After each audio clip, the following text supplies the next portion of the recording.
Salam alaikum. In the name of Allah, the Beneficent, the Merciful, who came in the person of Master Farrakhan Muhammad, to whom praise is due forever.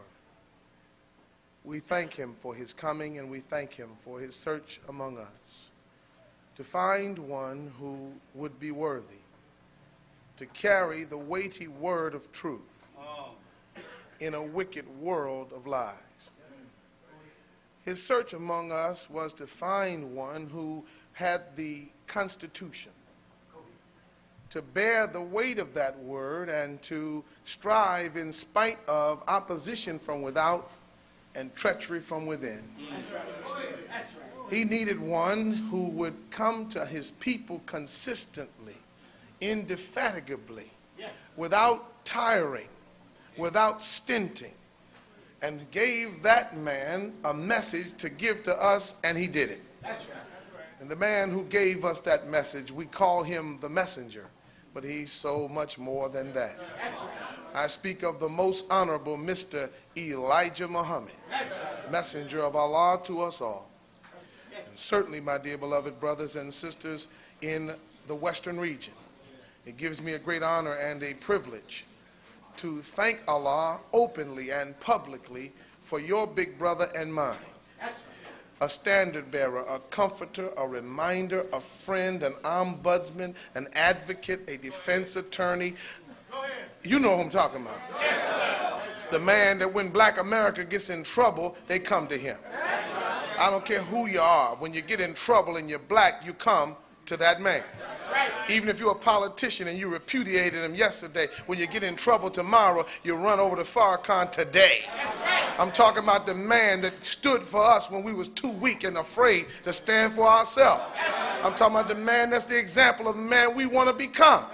Sister, he's the example of the man you want your daughters to grow up and marry a man like him. Is that right? He's the man that stands for us. He's our big brother. The Honorable Minister Louis Farrakhan. Yeah, it's all right. It's all right. It's all right. It's my pleasure and privilege.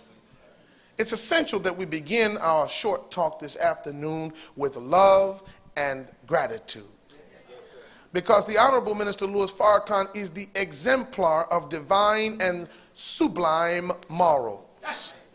In our midst, the Honorable Minister Louis Farrakhan is the example. And I want to talk to you this afternoon so we can weed out those people who think that they can judge that man. Some of us sitting here in this mosque sometime breathing up Muslim air. Sitting in Muslim chairs. Taking in Muslim sites.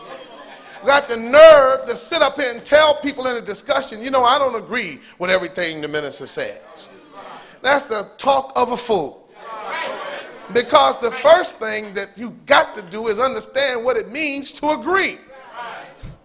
You can't say you don't agree with the minister. Last time I checked in Webster's, agreement is a state of consensus arrived at by equals at a table of conference and discussion. That's what agreement is. Now, how in the world do you get to be the equal of Minister Farrakhan? Matter of fact, I tell you what, if you still think you can disagree, then I'll tell you what you do to become his equal. First, spend 51 years of your life working for the rise of the black man. Then I want you to travel to every state in America and all over the world teaching Islam. Go to every school and college, jail and prison, big city and small town. I want you to go everywhere where black people are and stand for us for 51 years. Raise your 9 children and 32 grandchildren to be Muslims. Then I want you to call for 1 million men to come to Washington. And when you get 2 million, then come back 5 years later for the Million Family March. And while you're working on it, wait till 10 years and call a millions more movement. And when you do all of that, and you got it done, then come back and tell me you disagree with Minister Farrakhan. In the meantime, shut up. Shut up. Shut up! You disagree with the minister. Some of you are so crazy with the sickness of self-righteous hypocrisy that on this day when we need all hands on deck, on this day when now is the time for all good men and women to come to the aid of their nation. In the times like these and in a world like this, how you can be sick with the sin of self-righteousness, I don't know. It's as if you never read the scripture. There's none righteous, no, not one. If men and women are to be punished for their sins, the Holy Quran said not one soul left on the face of the earth. Yet some of us got it real twisted. Yes, we do. We got it real twisted. Some of us so crazy we get angry at God because God showed mercy to someone we think we better than. Some of us so crazy that if anyone stands in front of us, they must be perfect in every way and free from any flaw of any way. Then we will listen to them. You know how we are.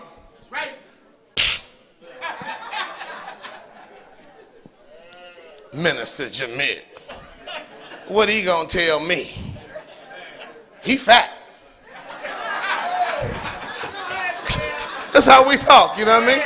That's how we talk. Oh yeah, but I'm working on it. I'm taking it off one bean pie at a time. Doggone, I'm coming back. I want to give the minister a gift of a healthy brother that love him. And I want to give the devil hell for many, many more decades to come. Ha ha, devil. Got you again. I'm 90 years old and I ain't never leaving up on you. Oh, you complain about everybody. I can't listen to Minister Tony. He this, he that, he the other. You don't have no clue what that man goes through. You don't even walk one step in his gaiters. He ain't wearing no moccasins. You don't walk one step in his gaiters. You can't judge that man. You got a heck of a nerve in the western region and around this nation to judge the Muslims as erring. Then you can justify your own lack of activity. You think you're doing the nation a favor, talking about I don't agree with what's happening in my city. You know, I don't like Brother David in Richmond. I disagree with good, solid teaching and firm moral character. I don't like creative ideas and energetic implementation. I can't stand that Brother Keith. He's too good to the believers. I'd rather leave Oakland and be evil to everyone on my own. So you start rejecting the faith of God because you want everybody to be looking at you. Some of us are guilty of actual sin. That was an incorrect statement I just made. All of us are guilty of actual sin. Don't be shifting your eyes around in your head. It's us. He found me out. No, it's not. There is the question and quality of mercy and grace from God that brings us back. And then how we act when we receive mercy is the question of the day. I'm not a Christian pastor, but if I were, I would tell you a little story. In church, they don't have stories, they have stories. But I was thumbing through the Bible one day not long ago. And I happened to cross, Minister Tony, the New Testament, the book of Luke.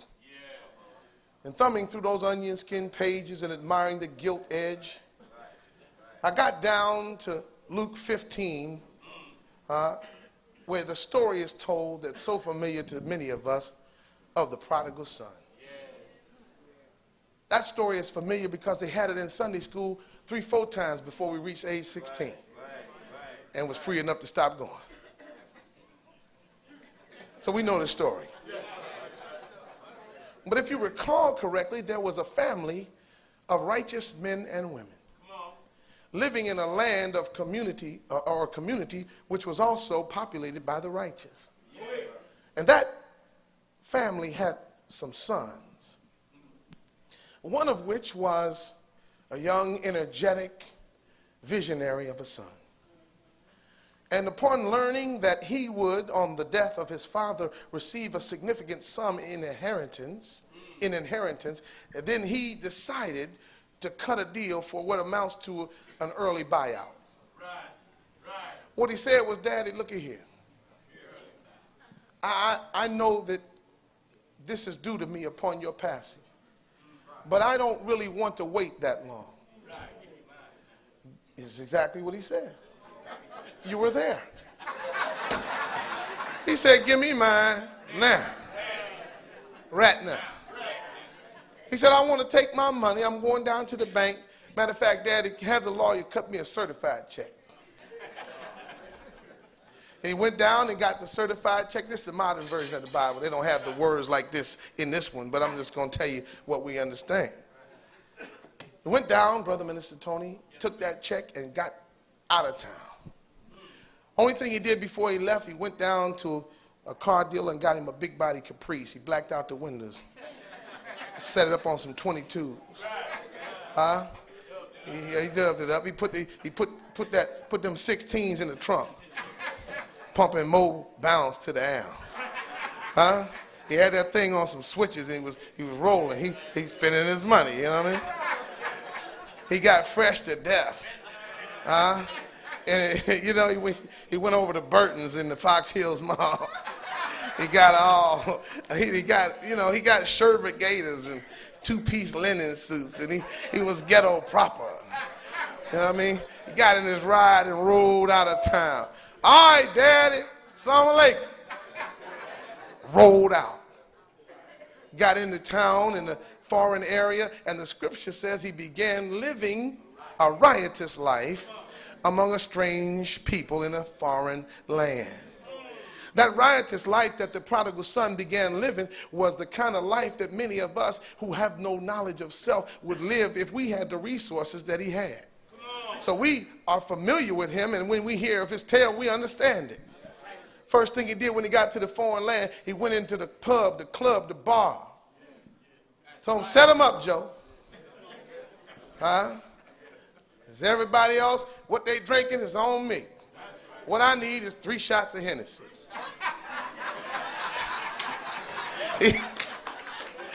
The prodigal son was partying. The prodigal son hired bands and musicians, and he hired magicians and dancing girls, and he was buying money at the bar just flowing, and then he got in real trouble because he started folding his money the long way.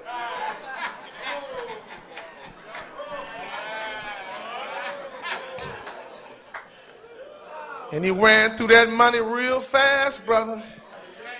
And he found himself in a condition that was poor.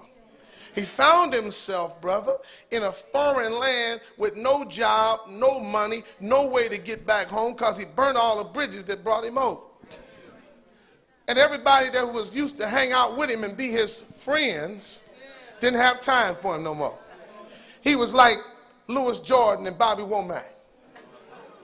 He found out nobody wants you when you're down and out. You don't hear me now? Huh? Once I lived a life of a millionaire, spending my money, honey, oh, I didn't care. Huh? Taking my friends out for a mighty good time. They was drinking that good gin and champagne and wine. Oh, just as soon as my money got low, couldn't find a friend and I had no place to go. But if I ever get my hands on $1 again, I believe I hold on till the eagle grin, cause I found out, won't you? When you're down and out. That's what happened to the prodigal son. That's what happened to him. Things got so hard for him. Praise be to Allah. Things got so hard for him. And he began taking the only jobs he could get, a little odd labor over here, a little menial job over there, running errands, handyman work, till he ended up so low that he was in a pig pen, shucking corn and feeding hogs. He did that because he had no more money to buy lodging, and he had a lean-to with a roof eave on it that would keep him out of the rain. When it rained at night in the rainy season, he started getting dirty. His beard got matted, fingernails long, feet hard and ashy, garments messed up and tore up. And then the scripture said one day he came to himself and said, I believe I'll go home to my father's house. Y'all all right? I believe I'll go home to my father's house. He didn't know how he was going to do it, sister, because he was in a bad way. He looked a mess, and he had done some wrong things. He had exercised the full throttle gratification of all of his low desires. Everything that came to his mind, he did it. And he wasted his substance in the process. But when he came to himself, he decided, Brother Chester, he was going to get up and go back to his father's house. He didn't know how he was going to do it, so he started practicing what he was going to say to Daddy when he got home. He said in his mind, he said, I'm going to pray that he'll accept this. And what I'm going to say to him is, Father, I've sinned against you.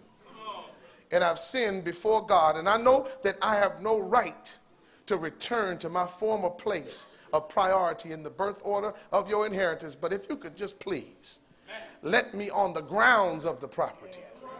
I don't even have to be in the house. I can be down under that weeping willow tree, down to the bottom of the hill. I could just find a way somewhere to roll and sleep on that moss-covered bank right there, down there by the creek. I'll find a way just to get on the grounds, to be close enough to know that I'm allowed on your property, that you forgave me enough to do that. I know you might not want to, but would you please take me back? He was practicing. Got up out of that pig pen and began his long walk home. The walk, he couldn't take no car. He had sold the Caprice. He thought he could keep the Caprice after he sold the rims, but he had to sell the car too. He found himself walking back home to Daddy's house. I want somebody to hear me this morning. He was walking back to his father's house, and things were difficult. He found himself, minister, praying that it would rain, so that the rain would wash off some of the stench that had accumulated on him, praying that the water from the heavens would allow him to be washed from some of the stain of his sin and rejection of his father, so that he might been able to take the father's mercy and say, Daddy, please, let me back in. And meanwhile, back at the farm where Daddy was at, I'm sure the father was sitting there thinking about his life. He had gotten aged now. He was older, and he was sitting there on the porch. You know how it is. Y'all ain't been in California so long, you done forgot the porch.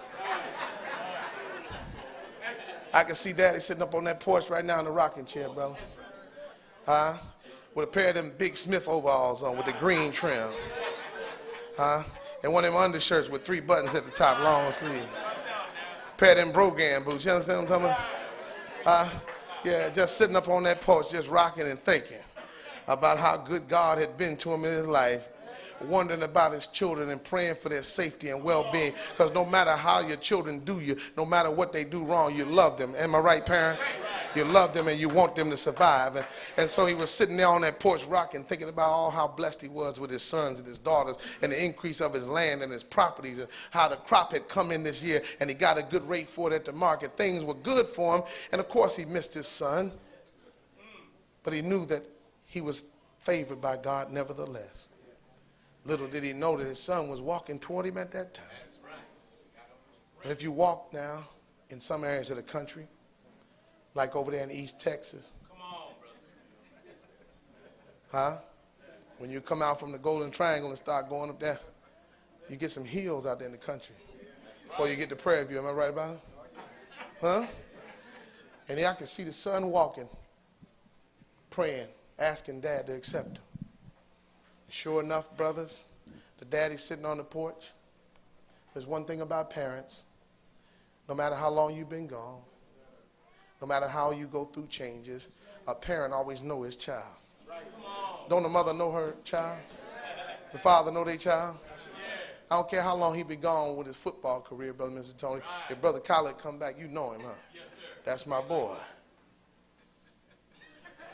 Sure enough, his father sitting on the porch, and the son walked up across the hill.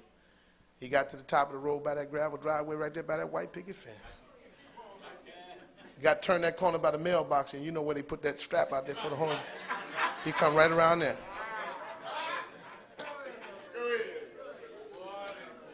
Hmm? And the daddy looked. He know he old now. Got arthritis, diabetes. Can't see like he used to. But maybe the way he held his head, the son. Or maybe the way he walked with that little bop or something is still in there. But I can see the daddy right now. That look like Junie. That's Junie. All of a sudden, the diabetes, the arthritis, the rheumatism is forgotten. He throw down the cane, throw down the walker, and start breaking up the road fast as his older legs can carry. He's running up this walkway, and the son sees this figure approaching and then realizes that's my father, and he knows he's about to get it because of the shame he brought on his family. Look what happened now. The father runs up. The son stands still. The son braces himself for the worst. The father continues to run at a breakneck speed. The son closes his eyes and anticipates what he will hear. The vitriol, the anger, the righteous indignation of a man whose house he betrayed, of a man whose law he broke, of a man whose substance he squandered in riotous living. The father runs up to the son. And before the son could say anything, the father held his son and kissed him. Said, "Let me look at you, boy." And the son began going into his practice speech. "Father, I have sinned against you and sinned before the Lord." The father said, "Shh, hush." Like Billie Holiday told him, "Hush now. Don't explain." He said, "You home. Let me look at you, boy. Yeah, you need a bath. But it's you. You look good, kind of. And I'm glad you're home." And as the son was shamed and crying, the father held him and said, "Don't cry. Say you're home." They took 2 steps toward the house, and the father hollered out. According to the Bible, it says that he told him, "Kill the fatted calf." You know, if this was East Texas, he ain't going to kill no fatted calf. He tell him, said, "Look, we finna barbecue, y'all. Junie home. Throw on about 4 slabs and beef ribs. Put that special sauce. I got it out in the back. Huh? Dab it up. Give me about 13 of them long watermelons from South Carolina with the green stripe on it. Huh? Tell your mama make me a whole vat of that potato salad. Huh? You don't hear what I'm saying. Fry up a mess of them porgies from out the creek down there. They say, look what we're going to do. We're going to party. Get all the 45 records from upstairs and put them on the stereo box. We finna have a good time. My son has made it home. I'm happy as any father could be. Matter of fact, praise God. Matter of fact, what I want you to do after that, you know what? Tell you what you do. Get the robe of authority and put it on him. Get the ring and the signet of the power of attorney for the family. Put it on his finger so he can seal documents in wax on behalf of the house where he is the heir. Put the shoes on him that signify he is to walk the road of future progress for our progeny in the name of our ancestors. Matter of fact, dress him up in all of the ceremonial garb that says he is the one that will take us further in the way of this family than we've ever been before. This, my prodigal son, is home. Right then, though, right then, there was a spirit-eating termite. Right then, there was an institution-destroying boll weevil. There were some aphids on the rose of this scriptural blossom. You know what happened? As soon as that happened, the prodigal son, older brother, come walking around from the side porch. See what all the fuss is. He happy, had a good day. Finally got that old 53 Chevy pickup running. About to take it up off them blocks down the side. And as soon as he come to tell his dad he had it done, he sees all this fuss taking place. Immediately, hatred rises up in his heart. Listen, Western region. The hatred comes from the fact that he saw himself, hey, Brother Marvin, he saw himself, he saw himself as the superior of his brother. And he said to his father, how you going to make a fuss over him? He just got back from God knows where. Look at him. He look a mess. I've been here with you faithfully every single day. I've been keeping the law. I've been obeying what I'm supposed to do. And you ain't never made no fuss over me. Now, when he come back from raising sure enough sand, you want to make a fuss over him and ignore me. So you and your son, y'all go ahead with that. The Bible says he told him, no, this thy son, talking to his father. He was trying to put his father and his brother together and take himself out of it. The father didn't even miss a beat. Father was one of them old G's, you know what I mean? He's one of them old school hustlers from way back. He didn't even let the thing bother him, you know what I mean? No, he said, no, this your brother. Just his answer was just as smooth as the request. No, this your brother is back with us, and we celebrate his return as a sign of the mercy of God. How many of you have ever received the mercy of God? How many of you been prodigal and wasteful and did some things you ought not have done? But when you get back to the mosque, somebody that been in the mosque obeying all the laws all the time want to hate you.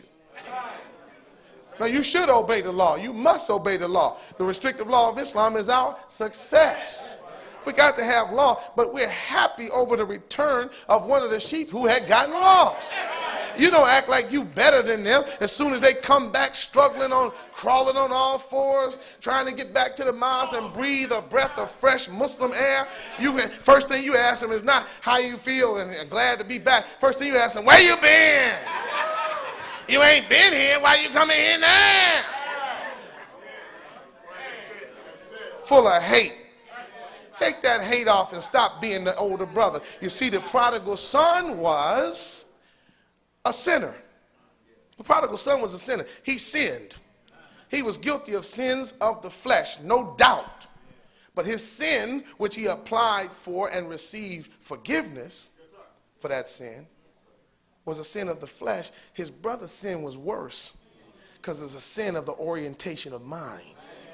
It's a sin of the perspective of self-righteous hypocrisy. It has to shine in the midst of a darkness that the minister said on New Year's Day of this year would be so thick that the book of Exodus in the Bible calls it a darkness that was so thick it can be felt. When a darkness come on America that can be felt, that's dark indeed. Can you imagine how dark it has to be for you to be able to feel the darkness, Brother Herman? For you to feel the darkness? When you feel darkness, that means the very molecular atmosphere has gone through some thermodynamic changes, and the matter of the atmosphere has changed state from a gas to either a liquid or a solid.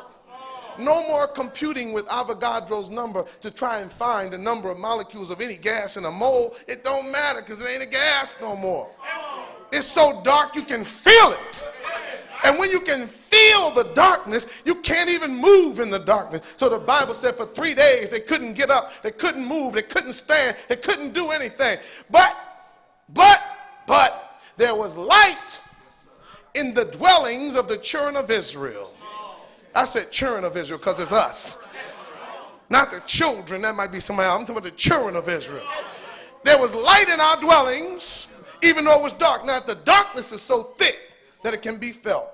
My question is, how powerful is the light that can shine through that kind of darkness? And then how focused is that powerful light that it remains in the houses of those who choose to obey God? Y'all all right? If you want to choose to obey the devil, you're in the dark. You're going to be in the dark. And the darkness that you choose over the light of Islam will thicken around you and congeal in your nostrils and lungs, choking you off, drowning you in the darkness, and the material of the darkness that you chose will destroy the life that God gave you in order for you to glorify him as the giver of life. I say again, accept Islam and live. Reject it and die. It's getting dark in America, and the only way you can have any kind of light is you better hurry and run to the Honorable Minister Louis Farrakhan and the Nation of Islam. That's true. That light, that light, that light is so important that you have heard about it all your life. You heard about it, but now it's time to activate it. You've been saying you're going to do it since you was a little bitty. In church, junior choir.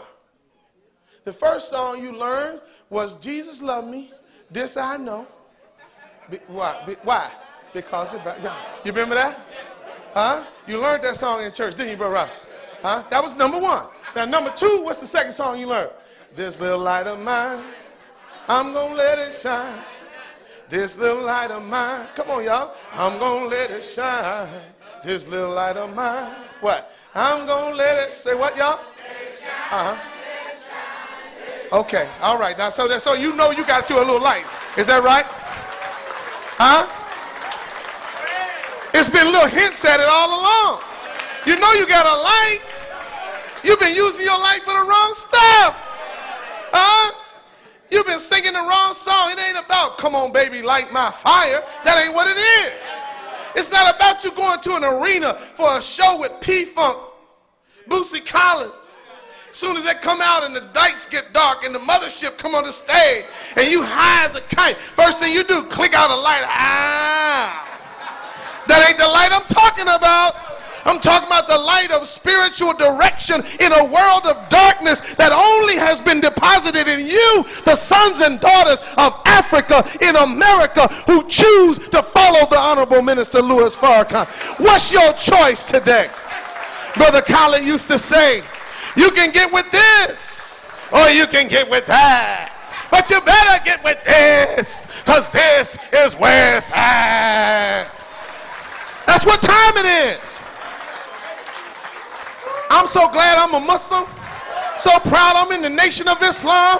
I got the best brothers, the best sisters, the best family. I got love all over the country. I get off a plane and people hug me. My brothers come on, oh brother, good to see you. I got Muslim brotherhood all over the country. What the hell you got as a Negro? I don't know. Why you want to stay a Negro? I don't know. Why don't you come on and get with Muhammad in the Nation of Islam? And pick it up. You got to walk that walk and talk that talk. Some glide in your stride. Some pep in your step. You with the Honorable Elijah Muhammad. And the God he represents to us came 9,000 miles by himself to seek us and save us and give us life. I'm finished right now. I don't want you to deny point number 12 on the Final Call newspaper. Don't be out there today trying to impress some other Muslim community with your knowledge of the deen, with your familiarity with the taqwa. You straight from Long Beach, the east side of Long Beach. You from Compton, just dropped out of Centennial High. You from LA, all up on Crenshaw Boulevard. You from the Field No Mo in San Francisco. You over there from Foothills and Fairview in Oakland, California. You from down there on Euclid in San Diego. You from out there in West Las Vegas. You from the ghetto and you want somebody to think you an Arab? Riding, some of you crazy enough, if you could, you'll ride a camel down Crenshaw Boulevard to show how Arabic you are. I don't want to be no Arab. I'm proud to be a black man from America because God came himself to search me out, find me, and give me the knowledge of self. Allahu Akbar! Allahu Akbar! Allahu Akbar! Master Farad Muhammad. Look at what point 12 says. It says, we believe. Y'all don't hear me. It said, we believe. That's a good old-fashioned Kuji Chakalia right there. That's some good old-fashioned self-determination. You don't know what we said. You can't tell us what we believe. We tell you. We define ourselves to you. We believe. The Arabs say, we do not believe. We do not. With Muhammad, no, brother. Brother Tony Muhammad, no. No, brother Tony Muhammad, brother Samad. How did you get that name, Samad Muhammad?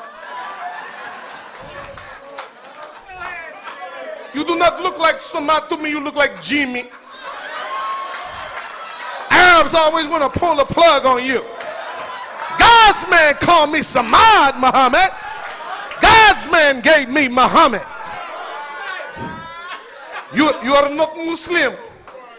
Yeah, but we believe that Allah appeared in the person of Master W. Farrakhan Muhammad, July 1930. Stop right there. We don't care if you believe it. Because guess what? We believe. Come on now. That Allah, God, appeared in the person. Stop right there. You think we're spiritually stupid. You think we're religiously retarded. You think we're metaphorically challenged. We don't understand no falsehood. We don't live in a world of trickeration and lies. We don't believe that the originator of the heavens and the earth could have possibly been born on February the 26th, 1877. We're not stupid. But we know that as black people in America, we would never have had a connection with Allah were it not for that great Master Farrakhan Muhammad, who came to North America by himself. He didn't wait for nobody to come with him. They said, Farrakhan, they going down with white folks. He said, no, sir, I'm going to get my people because I love them and I'm going to save them from the enemy. Oh, yeah. He appeared in the person. The person is not God. We are not idolaters. Here's a lock of Master Farrakhan's hair. Let's pray to it. He once drove this car. Never changed the oil. Let's pray to it. He slept in this bed. Don't change the sheets. Pray to it. No, Allah came in him. Huh? Brother Oliver brought me something up here that I needed. I needed water. I didn't specify what it should come in. I needed, see, black folk needed Allah. Black folk needed God. We didn't know whether to specify that it should come in a light green crystal decanter, clearly from at least Pier 1, probably from Williams-Sonoma. We didn't know enough to specify where it came from, how much it cost, what it looked like. We just needed to be a clean, safe container for that which we needed. I'm here to tell you today that the cleanest and best container for the word, spirit, mind, love, courage, determination of God is Master Farrakhan Muhammad. He's the best, the supreme being. Huh?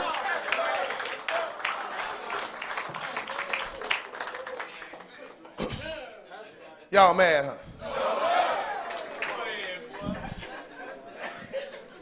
The Honorable Minister Louis Farrakhan called me in December, Brother Minister. Yes, sir. And he called me on the cell phone, and I was at home.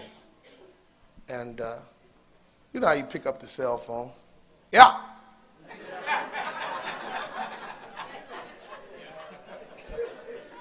I heard Sister Sophia from the palace.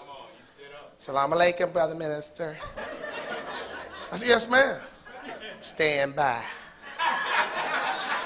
You know what that means, right?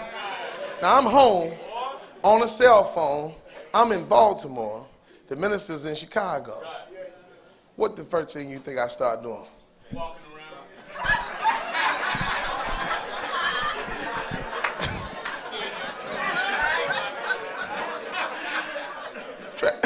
I'm on a cell phone. But you got to look good for your telephone conversations with the minister. Is that right?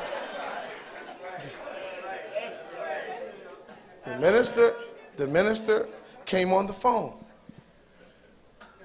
Salaam alaikum, brother. Walaikum salam, sir. How are you? Fine, Brother Minister. How are you, sir? I'm doing fair, brother. He said, but I called to tell you I got a letter that you sent, and we're going to implement those suggestions. He said, but I want to ask you, where are you? Brother Minister, I'm at home.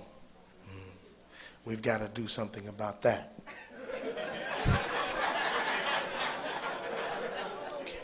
Those of us who live in the Western Hemisphere in general, and in this wasteland called America in particular. America's built on rebellion and resistance of the will and word and way of God. But if we live in America in general, and if you look at the pattern of rebellion in this country, the Europeans who arrived here landed on the eastern seaboard. And the more they rebelled, the further west they went. You don't have to bear witness with me. But they got here to this area when they couldn't go no further. So their rebellion reached a zenith in the western region. That's why the western region contains the sordid film industry. It contains the sin of San Francisco. It contains the excess of Las Vegas. The western region contains these things that have extended far into the isles of the Pacific as they reached their imperialist hand toward Japan and China and the East by annexing Hawaii. The western region is where the rebellious have landed.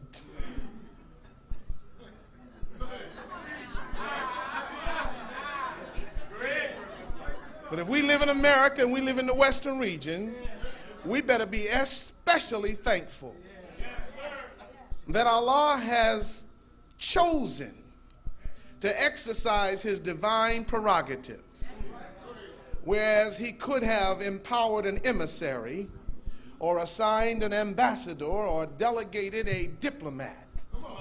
He didn't do any of that. He chose instead to come himself. Think about that. Never in the all human activity, at least, Brother Herman, 66 to 78 trillion years, God chose to make himself known and manifest in person because of a special people in a special time, in a certain circumstance, with a real precarious plight. And he came to North America by himself. Y'all don't have to accept it. I'm tired. I'm not one of these Muslims that's apologizing for being with the Honorable Elijah Muhammad. And if you don't understand it, after 77 years of the teaching of the Honorable Elijah Muhammad, you still want to be convinced and made to believe it, I'm not going to beg you to believe it. He came to North America by himself.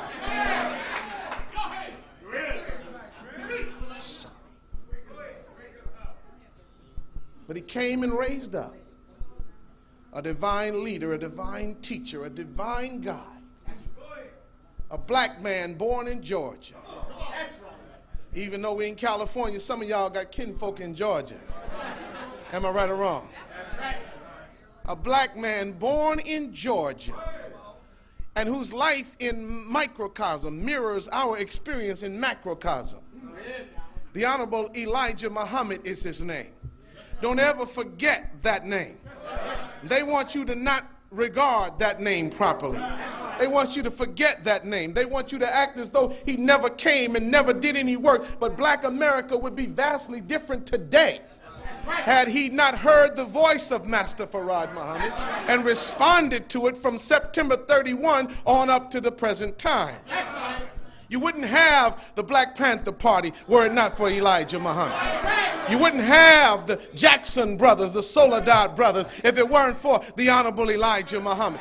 You wouldn't have the power in the so-called civil rights movement that you did have unless you had the counterbalance of the Honorable Elijah Muhammad. You wouldn't have SNCC, you wouldn't have CORE without the Honorable Elijah Muhammad. The NAACP would be weak and toothless without the Honorable Elijah Muhammad. You wouldn't have the Urban League without the Honorable Elijah Muhammad. There wouldn't be no Angela Davis, no Bobby Seale, no Huey Newton, no Eldridge Cleaver. There wouldn't be nobody like that standing up without the Honorable Elijah Muhammad.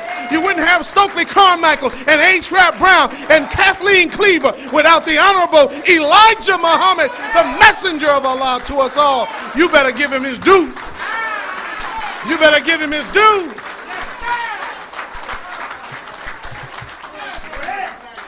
But in spite of all that, in spite of all of that, Brother Chester, in spite of all of that, we rejected him. We got to be frank today, Sister Amina. We rejected him. Black people heard Islam and chose foolishness over faith. Black people heard Islam throughout its heyday of strength in the 1960s and 70s. We heard the message of Muhammad and turned our backs on him. Muhammad tried to clean you up and make you an FOI. You chose an afro and a daggone beard and a dashiki. Muhammad tried to give you the civilization of the woman of Islam to put you on top of the world. You turned your back on the messenger and chose some backseam fishnet stockings and a miniskirt 2 sizes too small. You turned your back on Muhammad. And so you got what was coming to you. He departed from you. And black America was in a stupor, in a daze, no leadership. No direction, no purpose, no power, no strength, no benefit, no hope for the future. But God loved you enough in spite of your rejection of him. You don't have to believe it. Go get the Old Testament, look up the book of Hosea. You are Gomer, and God's telling you he loved you enough to save you anyway. So in 1977, in September of that year, a few miles away from here in the western part of the city of Los Angeles, a black man heard a word about the teachings of the Honorable Elijah Muhammad, and it brought back to his mind what he was born to do. It brought back to his mind what his real mission was about. It brought back to his mind that all the people he had converted to Islam under Muhammad was not wasted time. It brought back to his mind that he would be able to secure his family and he didn't have to go into show business or anything else other than what he was born to do. The man that heard that message, the man that heard that call, and the man that responded to it properly is our brother. And the brother that I'm talking about and attempting to represent to you today, I'm just fired up about it. I don't know about you, but I feel good about it. I'm not one of them real cool Muslims. I tried to be cool. I swear I tried to be cool. I was like one of them brothers had my own theme music.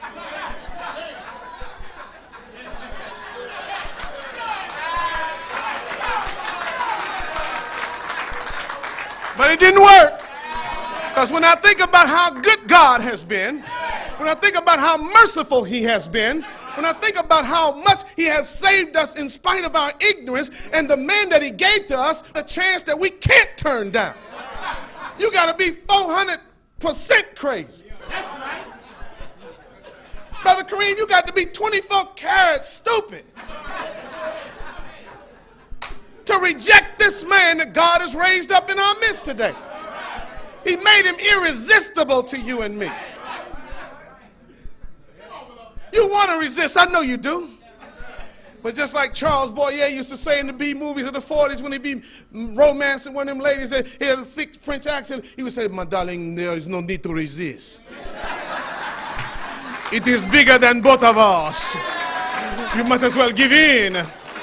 I'm telling you, Islam is bigger than all of us. You might as well give in. And the man that got Islam today is Minister Louis Farrakhan, the man of the hour, and the man that God is placing in power.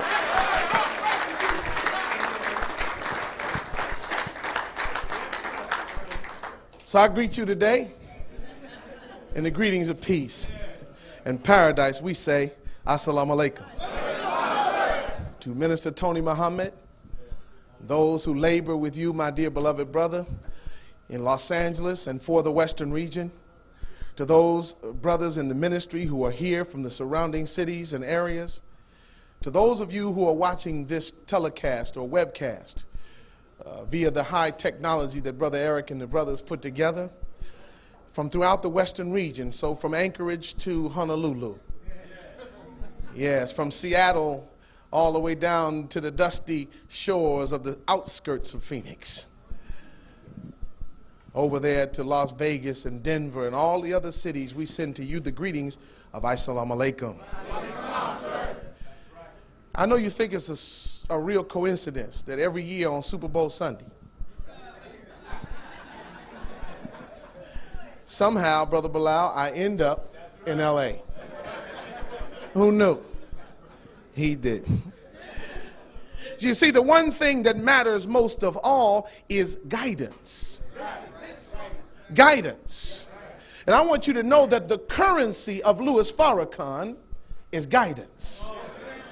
You come here to exchange your ideas that kept you in the grave and make a bargain that will increase your opportunity to live. You come to make an arrangement with your own mind to straighten out your thinking so that the ideas of barbarity and foolishness and niggardly behavior you can leave in the grave. But today, the God is sorting out the line. Go ahead. Go ahead. I know we all loved each other even when we was crazy. But today, we can't be crazy no more. God is sorting out the line, and you can't be a nigger no more. You can't be a nigger even if you think you've been in the Nation of Islam. Some niggas crept up in here. Even if you think you haven't been at the mosque, so it doesn't matter. I'm telling you, in your personal self, a nigger crept up in the back of your mind. And somewhere recently, God has begun, I might as well say it at the outset, God has begun to withdraw his hand of protection from us. No individual Muslim can be faulted because those of us who suffered the most may not have been the most guilty. Some of us today are guilty, sitting in the room uncomfortable and squirming because our whole card is up on the table. Some of us are upset today because somebody's running the risk of exposing us. And we bear witness like this. Teach. Yeah. Yeah, go right ahead. Yeah, okay. All praise due to Allah. But the hand of God that protected the Muslims used to be crazy in a good way. You see Muslims jump out of moving cars. Ain't no problem here, is it? Oh, no, sir, brother X. Everything's fine here. Huh? Muslims could come down the street, you didn't know what, it was a beautiful aroma, but it was mixed up of the most unlikely components. The beautiful aroma, Muslims smell half incense and oils. It has some garlic in it and some bean pie. And it has some bus exhaust because we've been selling papers all day on Slauson and Crenshaw. But a Muslim had that beautiful aroma. Oh, Islam. The Muslims were crazy in a good way. But now what has happened is we've started to resemble the world. More than we resemble the ideal that we should be striving for. Oh yeah, we still put on the headpiece. We still come out in the bow tie. We still got the high and tight cut or the bald all over. We still have that look, and we still pull it together on Sunday morning and put on a bottle of Clean and Fresh lotion, get our face looking halfway shiny, brush our teeth 2 or 3 times to make sure that last night don't, smell. Then we come on out to the mosque. Assalamu alaikum. Walaikum salam. But today the message I have for Minister Farrakhan has to do, brother and sister, with what we are doing ourselves. Your brother from the East wants to know, what are you doing for yourself today? How do you plan on using your mathematical theology to set yourself and your family in heaven right now? Heaven at once. Your spirit to win has been compromised by the weakness of your and my position on Islam. I'm talking to us, not talking to you. So what happened to the Nation of Islam? I'm going to show you the day it was written. What happened to the Nation of Islam that makes our minister as sensitive and spiritual as he is? Read the Old Testament about the servant of God who is actually whipped with stripes for our iniquity, and all of our sin is on his head. And you cry, brother minister, because you love him. And I believe there's love for him throughout this room, but we have forgotten ourselves. When I was a little boy growing up, brothers and sisters, at Mosque number 5 in Cincinnati, Ohio, I remember we thought that Muslims were superheroes. We believed that a Muslim could stand next to you, like FOI, like I'm standing next to my brother. That a Muslim could stand next to you and ping, jump over your head. We believe that the only way, this is true, the only way, brother, you could get a bow tie like the one you got on, we believe that all the Muslims, before you could get a bow tie, you had to have a black belt. And if you ain't had no black belt, you couldn't even wear a bow tie. And maybe it's because we believe that, but guess what all the brothers used to wear back then? The bow tie. Yeah, boy, we knew when we was children, the worst thing you could do was mess with a Muslim brother. Well, no. That was the second worst thing you could do. The worst thing you could do was to ever mess with or disrespect a Muslim sister, an MGT and GCC. Danger. Dum dum da dum dum da dum dum dum dum dum. The first time I ever talked to an MGT, Sister Gladys, I was 20-some years old. Because we were scared to actually look at an MGT and talk to one. This is true. We kept our eyes down, and if we was out in the street, because we stayed out there all the time, and the sisters came by and walked past, you step off the sidewalk, and you don't say nothing to them. If they say something to you, you answer the question, and the last word in your answer should be the word ma'am.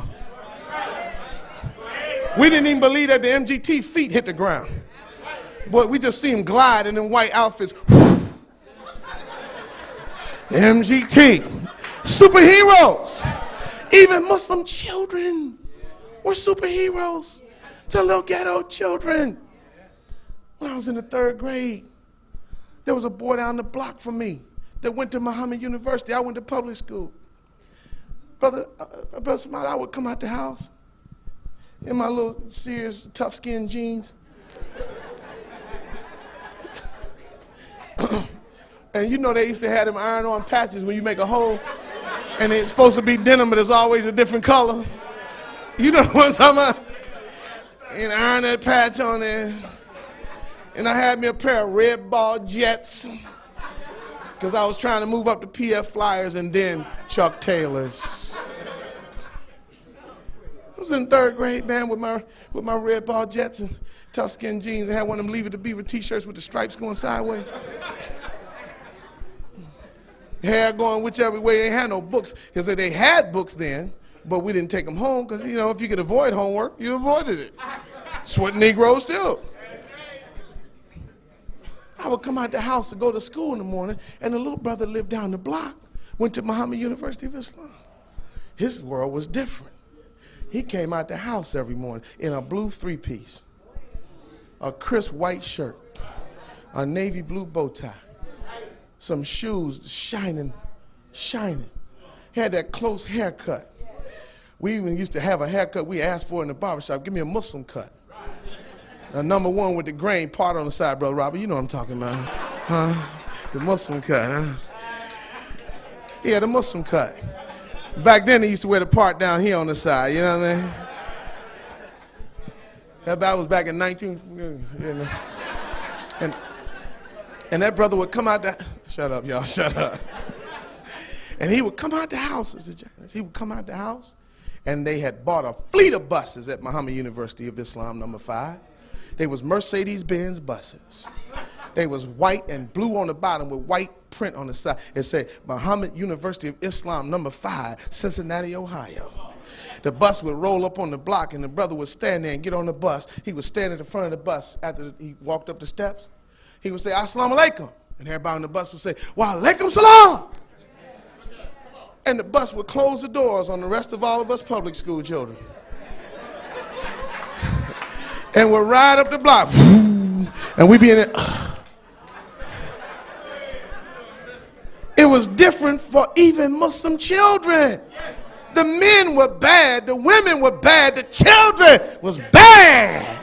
The Nation of Islam was the creme de la creme of black America. What happened to you and me? What happened? We began trading our Islam for the world. We got weaker. We still had victories because we rode on the strength of a man whose Islam never got that weak, whose Islam stayed strong. Whose Islam is stronger today than it was on Savior's Day, 1955, when he first got it.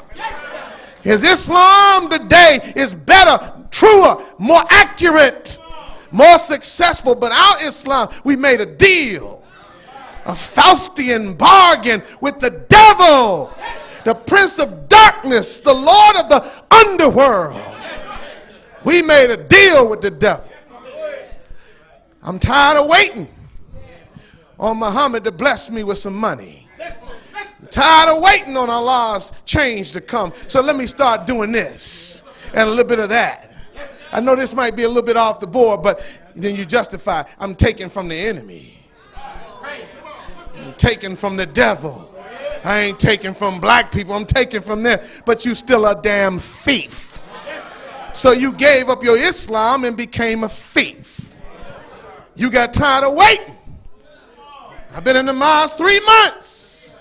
I ain't married yet. The hell is going on?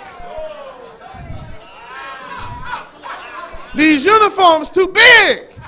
First you start going left in the mosque. Tell your seamstress, put a few darts in there, honey. And make it flare out so people can notice me. Huh? I like the little 2-inch heels. They cute. Give me some 4.5s. So Sister Stiletto Muhammad, Assalamu alaikum. Then you go off and leave the mosque because you want any old piece of man. So that's what you end up with, a nigger, a stinking nigger from the street that can give you a trinket here or there, a damn bag, a damn piece of jewelry, a ride on this, a ride on that, something to get you high, and you forget about your Islam, but all the while it's in the back of your mind. I know y'all don't like me, but this is true.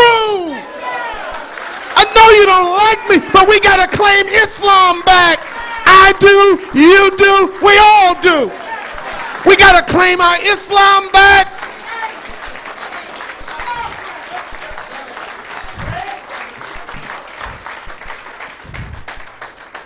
So we became less and less a force.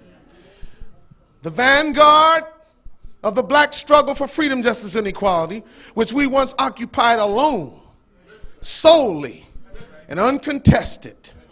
Now we're shuffling for a place on the fringe of what's happening in black America.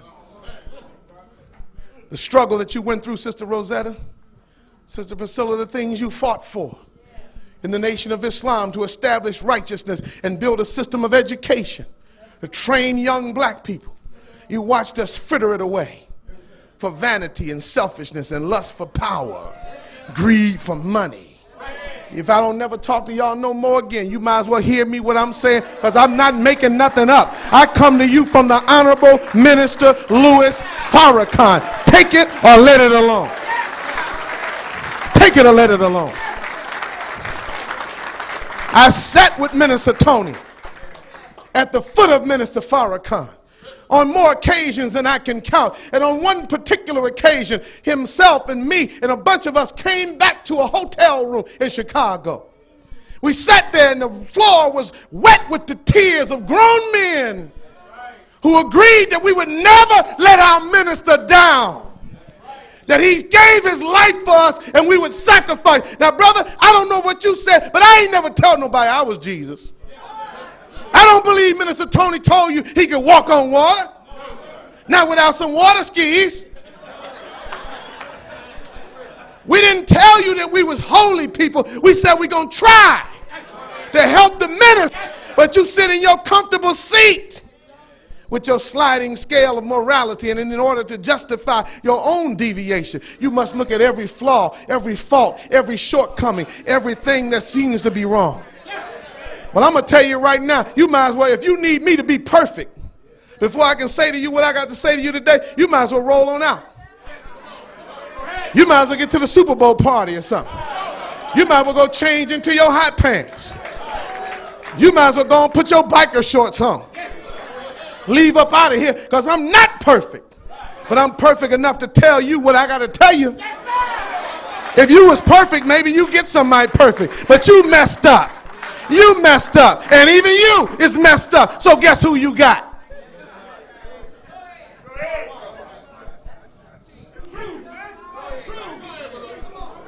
Y'all all right? No.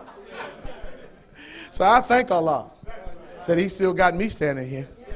I thank Allah for the Honorable Minister Louis Farrakhan and his mercy. I thank Allah for every time I got smacked on the head. Boom, you did that wrong, boy. Straighten it up. Boom. Got to straighten it out. Boom. Dag, again. So you take it from Brother Jamil Muhammad.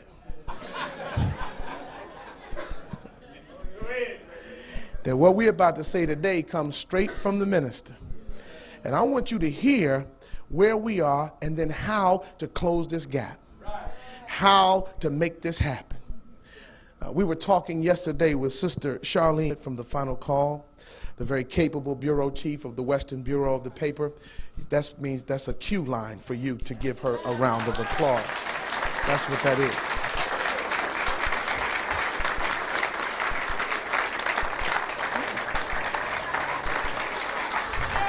Give the brothers a hand too. You see how smooth that was? It was smooth. They were like, that's that LA stuff, boy. When the old timers on the sister side said, "Ma's number 27. That's right. That's right." I know, sisters. I know. But I want you to know, dear beloved brothers and sisters, that as we sat in that room, Minister Tony, and agreed that we would not let him down, it's been hard. And inadvertently, we've done some things that he was disappointed with. We've hurt his feelings, and that makes us hurt. Because if he ain't the God, and he'd tell you clearly he's not. We ain't no cult now. We don't believe in Minister Farrakhan as a deity. He's not, he don't make us cult followers. This ain't the People's Temple. I know San Francisco is watching, and that building is still there down on Geary and Fillmore, but this ain't the People's Temple. Minister Farrakhan is not Jim Jones. We are thinking, intelligent men and women who are making decisions on our own. And that's what makes the minister so great, because he doesn't make us wedded to his personality. He teaches the principles of Islam and helps us to become Muslims. Is that all right? But in the hour where we pain him and we know he's not God, but he's the baddest human being we ever seen. Now, I don't know about you. He told me one time, he said, "Son, I can't even lace the messenger's shoes." He said, "I'm not even worthy to touch the top of his shoes." And you think about Minister Farrakhan, bad as he is, ain't worthy to touch the top of the shoes of the messenger. You think about the minister, a man who can go all over the world, meet with kings, presidents, prime ministers, rulers, speaks in every place around the world, world capitals, the United Nations. Then he can go back to the hotel room, change into a tuxedo, go to the concert hall, pick up the violin, and play Beethoven from memory. He's a bad man. He's a bad man. God made him real special like. Because black folk be looking for reasons to deny leadership. I can't follow him. He too ugly. Can't say that about Minister Farrakhan. Come on, sisters, am I right or wrong? You say I can't follow no leader. He too raggedy. You can't say that about the minister. He clean down to the mountain time. That little 7.5 foot be blinging with them gators. Come on now. You say, I can't follow him. He can't even talk. Can't say that about the minister. articulate, clear and concise, eloquent and erudite, knowledgeable and educated, exposed to the whole world of knowledge, and then raises it up into the spiritual realm of metaphysical mystery solving. Farrakhan, a bad man, a bad man, a bad man. But he say, I can't even touch the messenger's shoes. Now when he said that, he taught us that in a way that made those of us who never were blessed to be in the presence, Brother Bilal, of the Honorable Elijah Muhammad, we learned of him from Farrakhan. And now we love him with a sincere and pure and true love, and we expect to be in his presence. If not on some spooky tip, I'm talking about if Allah preserve our life, he gonna be all right. We need to worry about, are we gonna be all right? But if he is not worthy to touch the messenger's shoes, what kind of man is that? The kind of man that could tell you on the telephone, like Minister Rockman said. So he went down to the farm in Georgia, and he was about to tell the messenger all about the land and about what was on the land and what grew on the land and the acreage and the grades and the runoffs. Messenger said, brother, wait just a minute. He said, brother, pick up the land in your hand. He said, now crumble it between your fingers. He said, does it fall out of your hand? Rockman said, I didn't know what the messenger said. I told him, yes, sir. He said, go ahead and close the deal. Click, hung up the phone, and bought thousands of acres of farmland without ever seeing it from his table in Chicago. It's a bad man. You thought that it was some kind of mystery in 1965 in Lewiston, Maine, when Muhammad Ali and Sonny Liston fought the second of their heavyweight title fights. You thought it was some funny phantom punch, some kind of mystery punch. Wasn't none of that. You saw the overhead video. You know who told him how to throw that punch? A little bitty man from Sandersville, Georgia.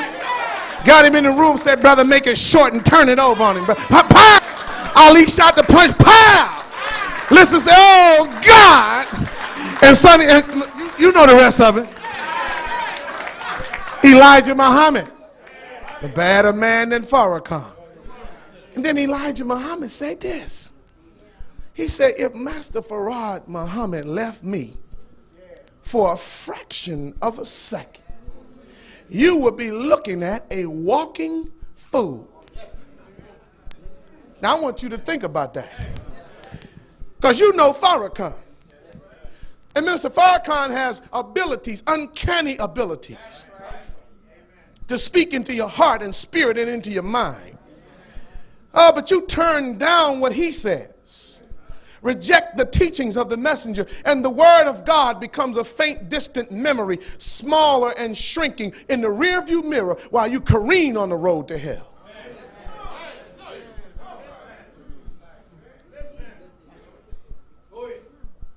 We better come on back. And if Allah bless you to get back, he didn't bring you back here to be funky and act like you doing the nation a favor. You see us in these humble surroundings. You see us not looking like we got it all yet. Well, I mean, these brothers look like they got it all. I mean, y'all sisters, y'all look rich. But a lot of us, we don't have it yet. And you know you've been made materialistic in this world. Some of you brothers, you meet another brother, you sized him up. Look him up and down. Not you, Patrick. They can't size you up and down. They look you up and down. They say, huh, he clean. But they look up and down each other. Sisters, you might be worse than the brothers. Huh? No, she didn't try to rock no J. Renee's 3 weeks in a row.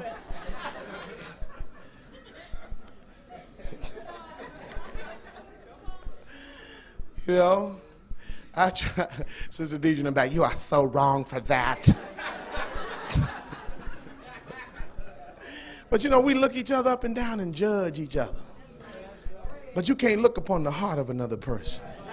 The only way that comes out is in what that person does and how they do it. Today we must determine that we will hear the voice of Minister Farrakhan and respond to him. Why are we in this condition? It has to do with a lecture that the minister taught a number of years ago called The Four Jesuses. Y'all remember that, huh? Yes, sir. The Four Jesuses. Brother Keith, I know you remember that up in Oakland because you and I talked about it. The Four Jesuses. He said every time you see the name Jesus in the Bible, the Holy Quran, or anywhere else that is written, you're looking at three individuals and a people. Y'all all right? Yes, the three individuals are Allah in the person of Master Farrakhan Muhammad. Secondly, is the most honorable Elijah Muhammad. Thirdly, is Minister Louis Farrakhan. And fourth is black people in general and the nation in particular. I'm going to prove what I say now. Whenever you see Jesus, it's talking about either one or more of those four entities. Sometimes at one level or another, it's all four of them. Sometimes it's three, sometimes it's two, sometimes it's just one, sometimes it's specifics within that one. But every time you see the four Jesuses, you're looking at a reality. Now, y'all been talking a lot about Jesus. In church. You've been talking about it, singing about it, preaching about it. But this morning, I'm free from the need to have to write something deep and world-changing about Jesus. You know, I'm not like one of them preachers that has to get in the pastor's study and write a sermon for the ages so he can be counted among the constellation of the stars of the clergy. I don't have to write the drum major for justice speech so I can be there with Dr. King. I don't have to write the eagle stirreth in a nest so I can be there with the Reverend C.L. Franklin. I don't have to write that I fell in love with a prostitute so I can be there with the Reverend Jasper Williams Jr. I don't have to have a fancy title. I don't have to have a fancy name because I'm free this morning of the obligation. I have to go into the pastor's study and pull down Schopenhauer, pull down Shakespeare, reach over here and get a little bit of Freud and get some Jung and mix it all together and put some seminary on top of it.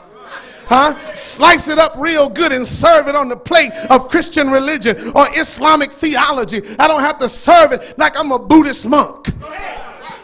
No, this morning I'm free from all of that because I got a word from him. All I got to do is read what he told me to tell you. And that's better than all the things that you heard about in advance. Y'all all right? Jesus you've been singing about. Jesus you've been preaching about. Every preacher in black America that's worth his salt is a professional Jesusologist. He can say his name and invest it with drama. I like drama, well, especially here, because there's so much drama in the LBC. Well, they put drama in his name. He's not Jesus anymore, he's Jesus. Am I right or wrong? The one who raised him up isn't God anymore, he's God. Black preachers preach about Jesus, black choirs sing about Jesus. You start humming. Choir director pointed to sopranos. Give yourself to Jesus. Think about how they say it. You don't have much time. Give yourself to the master. He'll make your life sublime. Jesus. Is that right? Jesus. Jesus. Everywhere Jesus. In word, but nowhere Jesus in fact. Everywhere Jesus in remembrance of speech, but nowhere Jesus in principle and character and reality. What Farrakhan has done by the permission of Allah and the teachings of the Honorable Elijah Muhammad is remove the veneers and the layers of falsehood that have been added to the name Jesus and laid bare the truth that these four Jesuses must now begin to reckon with the prophetic fulfillment of what is written in the name Jesus in the books of Scripture. When you look in this Holy Quran, you begin to find some answers about why Jesus is in the condition that he and we are in. I'm going to direct your attention and submit to your consideration the third surah of the Holy Quran, verse number 53. If you got your, this Sister Amina has hers, go right there to 3 and 53. She's like me. She got to grab her viewfinders. Brother, here, get that. No. Don't reach for the pen. Brother cameraman, but get that pen, bro. See, it's always a test. No, don't take a picture of it. Pick it up. He took a picture of the pen. Brother Eric, he do just what you tell him to do, don't he, brother? I said, get the pen. He went, give it back to the sister. All right. See, every week it's a test, brothers. No, give the book. I got one up here. Just give everything. You just stay on that camera, brother. You stay right there here. Don't let nobody bother you. Stay right there. He about to put a fisheye in, make me look like I'm 400 pounds on the camera. Oh, I'll fix him already. Wide angle.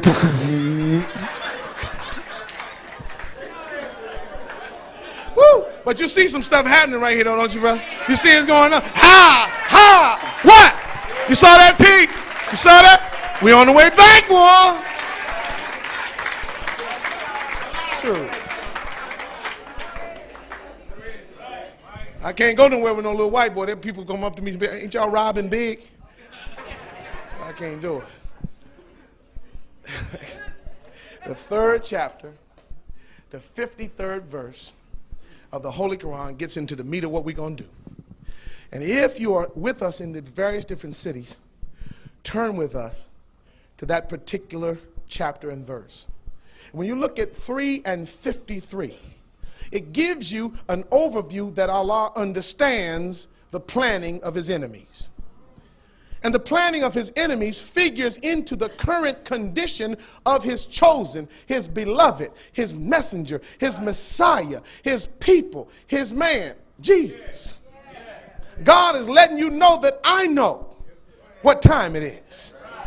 He says here in verse 53, and the first word in the verse is and. It says, and the Jews planned. I didn't write it. You can go get B'nai B'rith, Anti-Defamation League. You can get all the combination of Foxmans and Goldbergs and Steins you want. Every Cohen and every Wasserman and everybody else. I'm telling you beyond the shadow of a doubt, this is the Holy Quran. This book, there is no doubt in it.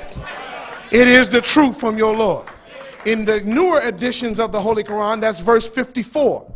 But in the old editions, like us old heads got, in the Maulana Muhammad Ali, is 53. All right? Is it 53 in yours? And it's 54 in yours. Who else got their Holy Quran? Bro, you got the baby Quran. And you don't have no glasses. Bless your little heart. Junior FOI, huh, bro? It's all right. Now, in this verse, it says, and the Jews planned, and Allah also planned. And Allah is the best of planners. Interesting verse now. Because here Allah is telling you, I know the plan of my enemies. And I have a plan. And I'm the best planner. And in the subsequent verses, I'm going to show you that what my plan is. And then I'm going to make it happen the way I said it was going to happen. It takes somebody of incredible power to resist the plan of the most powerful group of people on earth and tell them that he know they got a plan, but he will thwart and frustrate their plan. I'm going to tell you on a lower level just so we understand. See, Ernie Terrell had power. Cleveland Big Cat Williams, he had power. Tony Hunsaker, he had power. Y'all don't hear me? Jimmy Ellis and Joe Frazier and George Foreman, they had power. Is that right? But there was another young fellow that had more power than they and was able to exert his will on them even after he told them what he would do to them. People say, I don't like him. He bragged too much. Then somebody says, not bragging, if you can back it up. Huh? He would tell you quickly, I float like a butterfly, sting like a bee. If he keep messing with me, he'll fall in 3. Is that right? Huh? He keep talking more jive, I'll knock him out in 5. And he get in the ring, and sure enough, bam, he knock him out in the 5th round. Then he throw up his hands, I'm pretty, I'm a bad man. They would interview him. Muhammad, how did you knock him out in the 5th round? Huh?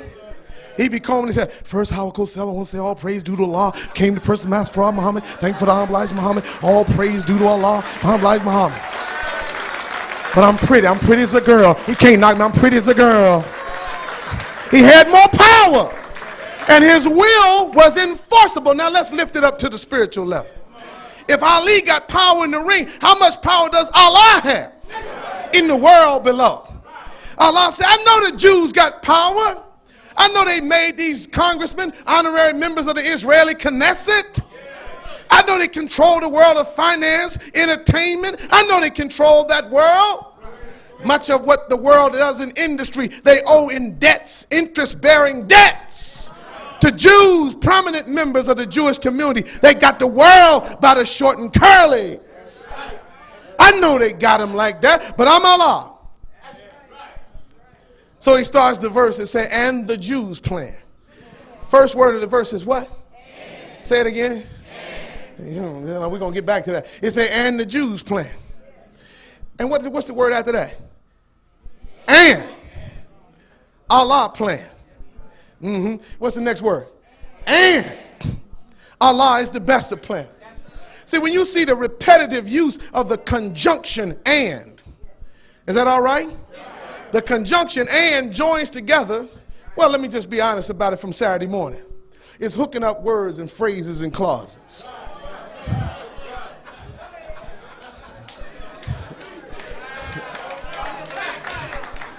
Here I am on Capitol Hill.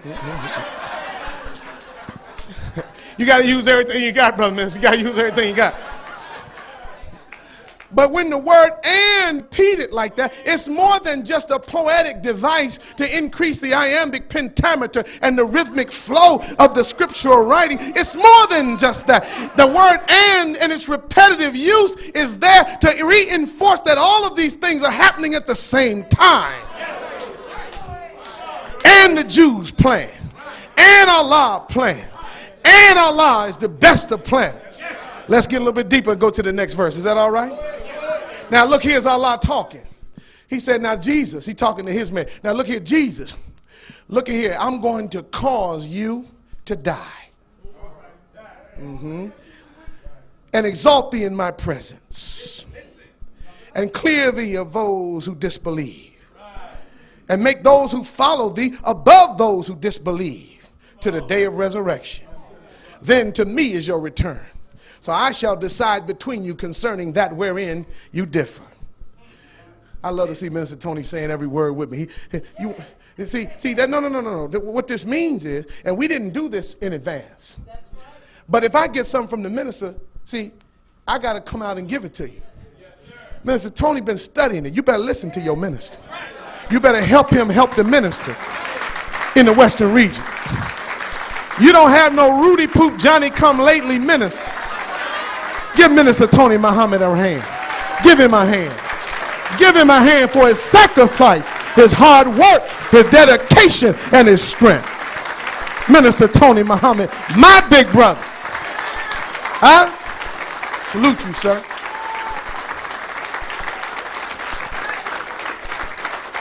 Praise be to Allah. But every one of us who say we believe in Allah, you better learn about Jesus. You think you ain't going to have to pick up your cross? You think you're not going to have to deny yourself? You think you're not going to feel the sting of the lash? You think you're not going to be talked about and lied on and buked and scorned? They abused him, and you ain't did for the people what he did for the people. If they abuse him, who the hell are you and I to think ain't nobody going to talk about us? Can't nobody betray us. Can't nobody turn back on us. But we got to have the presence of mind to say, forgive them, Father, for they know not what they do. You know, me and you, if somebody mess up with us one time, we seeking their death any way we can find it. How can I mess with this nigga? How can I mess with this nigga? I got to do something to this nigga. Nigga didn't know who he was messing with. You know what I mean? Oh, she did what? Oh, I'll see her later. I'll see her and she will see me. Am I right or wrong? See, family, this verse tells us what time it is. Why is the nation in this condition? Allah talking. Oh, Jesus, I will cause thee to die. Did it work in the case of the messenger? Yes, it did. Did it work in the case of the minister? Yes, it did. Is it working with us? Yes, it is. You say, well, wait a minute, we're not dead. See, you don't understand and read the scripture right. When you are caused to die by God, you could be caused to have the irrevocable, irreversible, unchangeable finality of physical death. That's one way to look at it. But you see, when God says, I'm going to cause you to die, he clarifies his vision in the next phrase. He says, I'm going to exalt you in my presence. That proves that you're not physically dead, because the God that we serve is not a collector of corpses and cadavers. You see, he don't have no necrophilia. He's not all into the dead. Is that right? He's a God of the living. He said, I'm going to cause you to die, and then I'm going to exalt you in my presence. They thought Elijah Muhammad was dead. They thought he was dead there in the Mercy Hospital in Chicago in 1975. A visitor of his said, how you feel, dear apostle? He said, I expect to be coming out tomorrow. He didn't know how God was going to save him, but he knew that God was going to save him. I wish I had somebody that want to have mosque with me this morning. He said, I don't know how he's going to save me, but he's going to save me. I can only picture the messenger there in the hospital bed. Y'all know we used to sing on the plantation, swing low, sweet chariot, coming for to carry me home. Swing low, sweet chariot, coming for to carry me home. I looked over Jordan. Good God Almighty. I looked out the window of the hospital, and what did I see? Coming for to carry me home. A band of baby planes coming after me, coming for to carry me home. Elijah is not there anymore, but he ain't dead. He's as alive as you and me, breathing air and exhaling, and he's in power at the right hand of God. He was made to appear dead, but he wasn't dead. He's alive and in power by Allah's permission. Oh yeah. Why you all looking crazy? What I say wrong? What I say wrong? Last Sunday you went around the corner of St. John AME Church. Last Sunday you was over here at the Running Waters Missionary Baptist Church. Last Sunday you was down here at Robin Sandals Church of God in Christ. And last week they told you that a man that they believe in got killed on a cross. That he was rolled in a grave and a stone placed in front of him. That he came out 2.5 days later, but they say 3. Then he went up to heaven. And he's still living 2,000 years later.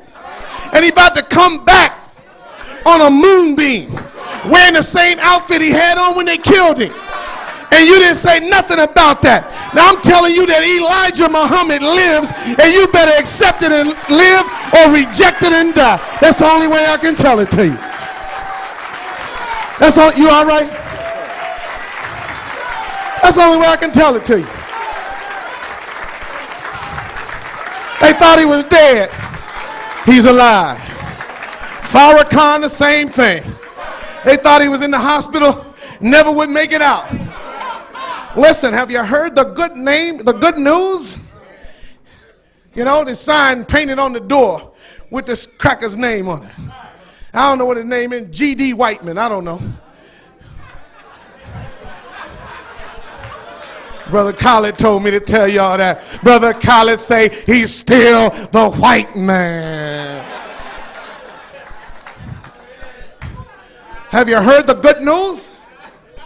Listen, Farrakhan's in the hospital. Radiation seed therapy.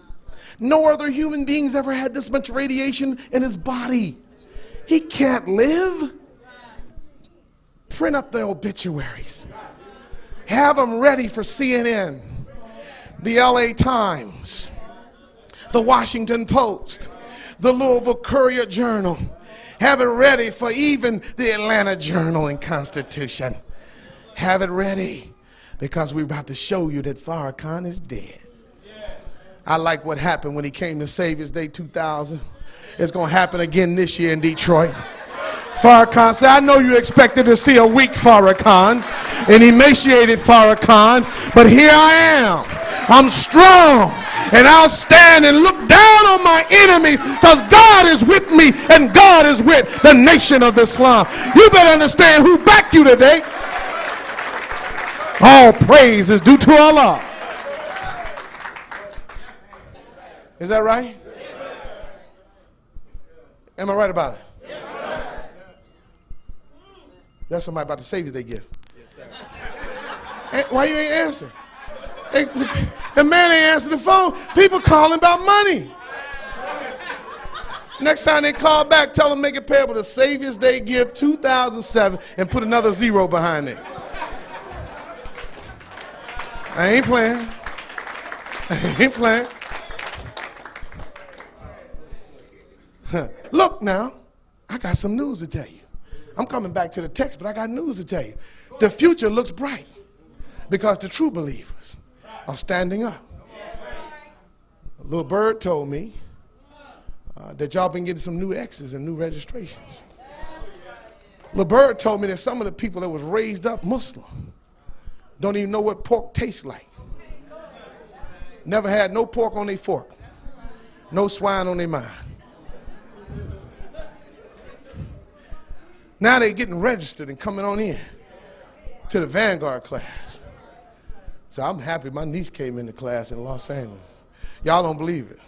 Just happened this past week. I hear things. She looked at me like, don't say it. But it just happened yesterday. I'm like, Junior, and that's my mama. I got it, and I got to report it. So would you all welcome the newest member of the Vanguard class in Los Angeles, Sister Muhammad. Go ahead, Mahmoud. Stand up, honey. So stand up. See, the future is bright. That's a Muslim. We'll kill a brick, choke a stick, and drown a glass of water. About these Muslims, you go and do what you got to do, honey. The whole nation backs you up. Yeah. We got to be proud of the Muslims. Be proud to be a citizen in the nation. Pop your collar and walk it off tall, strong. I can't wait to get to Detroit. I know you saw the Weather Channel this morning and it scared you. Brother Charles called yesterday. You know Charles from Pasadena, Sister Kathy. He said, man, it's 10 degrees in Detroit. Man, I'm going to have to break down and buy a coat.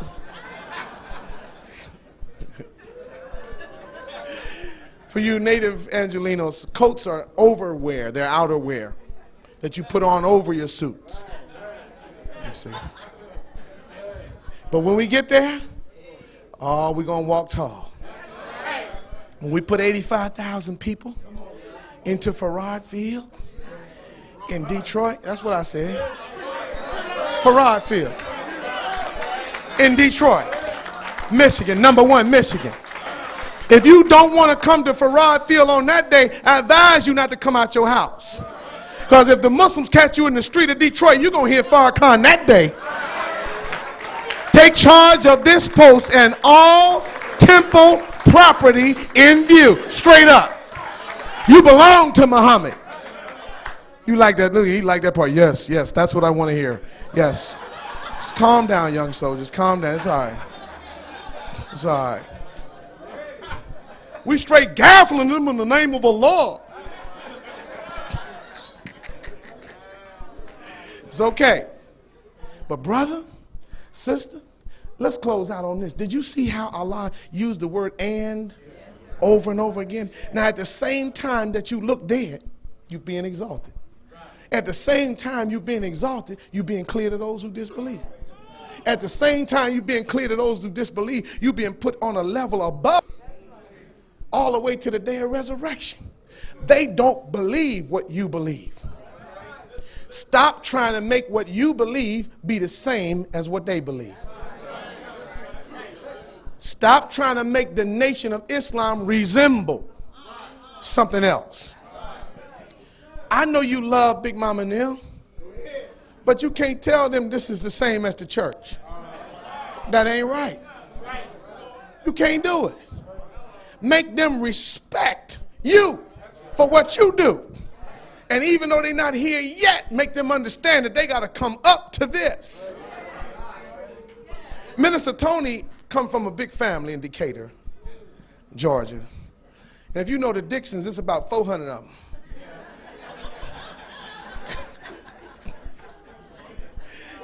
I wouldn't joke about the minister's family.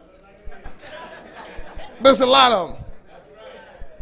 He had one sister that was a teacher at my son's school. And my son was like anybody else, he's a little, he get a little full of himself sometimes. But then he would run around the corner and see Miss Dixon just looking at him. He would stop in his tracks, minister, because she would threaten not to tell me, she would threaten to tell Minister Tony. My son was like, one day he came home. He just had to unburden himself. Dad, I know that Minister Tony and you were close, right? But Dad, and he explained to me why he didn't do it. Our people know that what their family members are in is on a higher level. They respect what we do and they hold us to a level of behavior higher than the standard that they impose upon themselves. That's why when you are Muslim and you in that street, if you stay out there, one day the Negroes is going to condemn you, check you, and they may kill you for thinking that you can say you're a Muslim and walk around with the name Muhammad on you and be a damn booster, a check kiter, a credit card fraud bunco artist, a prostitute, a pimp. Pimps. Glorification of pimps is really even a low life. Hustlers look down on pimps.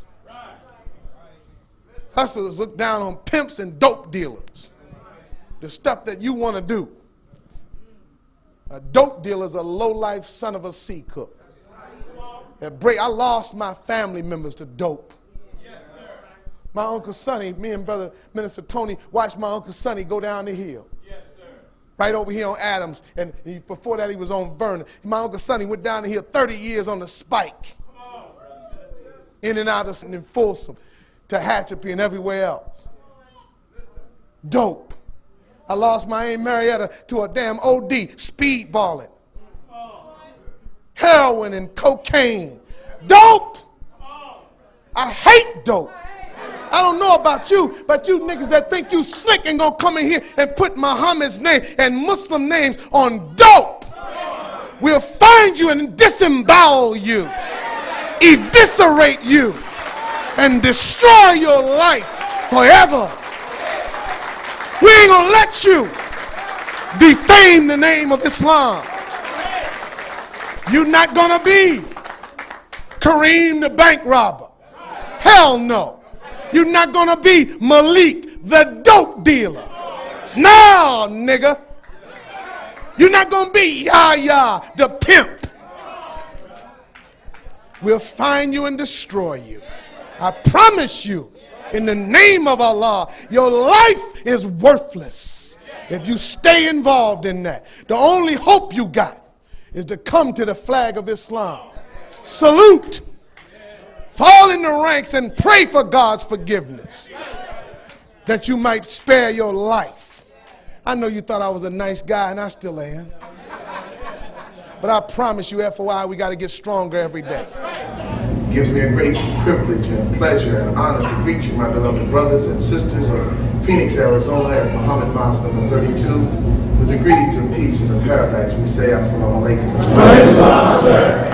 Thank you, Minister Wazir. Thank you, Minister Rahman. Thank you, those who have laid the path and groundwork for us to stand before you today. Now, there is no clearer teaching. There is no better reasoning. You can't tell me you don't understand what you heard. The only question is, what are you going to do about what you heard this morning? A fool could understand that the very alignment of the heavens and the earth point to the rise of the black man and black woman. The most unintelligent among us can see that every political, social, economic reality on earth leads to and calls for the rise of the black man and woman in the hells of North America. That's right. In your soul and in the marrow of your bones, even though you can't identify it, you can't quantify it, you can't put your finger on it, you know that you're calling out for something different, something new, something better than you've ever had before. You don't want to continue to live the life of a Negro. You don't want to continue to live the life of a woman with a checkered past. You don't want to continue to live the life of substance abuse and dependency on chemicals. You don't want to live the life of dependency on the white man for a paycheck that you got to give up all your dignity to get every week. And on Friday, it ain't nothing but enough to get you back to work on Monday for your work. You don't want to live like that. I'm here to tell you this morning that the man of the hour that God gave to you and me to deliver us from this condition is present with us today. The man, y'all don't hear me now, the man that God gave to us to deliver us from that condition is present with us today. His name is the Honorable Minister Louis Farrakhan. This world don't understand that yet. The surgical precision of the scriptural exegesis that you heard this morning from Minister Abdul Rahman Muhammad. The deceptive simplicity of the depth of logic that you heard in Minister Abdul Wazir Muhammad. The idea in your mind that if recreation is what you seek, then God has provided it for you. The idea in your mind that you wish you understood the scriptures and could navigate them and reasonably put them to work in your life. You got hope when you heard Minister Rahman. When your daughters saw Minister Aisha standing where I'm standing right now, they saw a hope and an example and somebody be like somebody.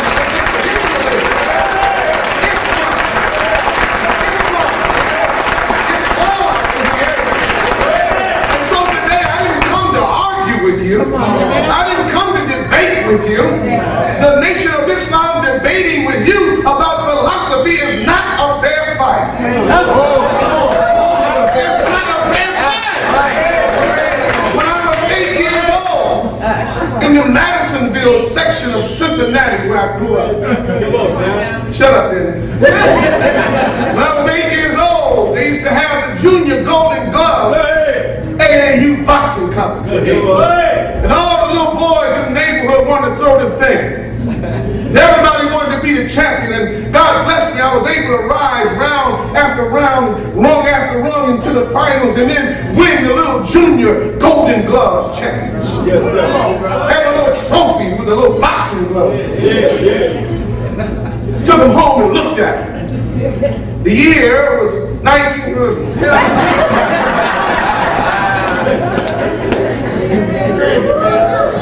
But you know what? Even though I was a Junior Golden Gloves championship, well, the funny thing was, Muhammad Ali didn't want to fight me. Muhammad Ali didn't. He was the champion, I was the champion. I knew that I was the baddest in my little area, but he was the heavyweight champion of the world. Your philosophy and what you mastered made you the champion in your little area. But don't mess with Farrakhan in the nation.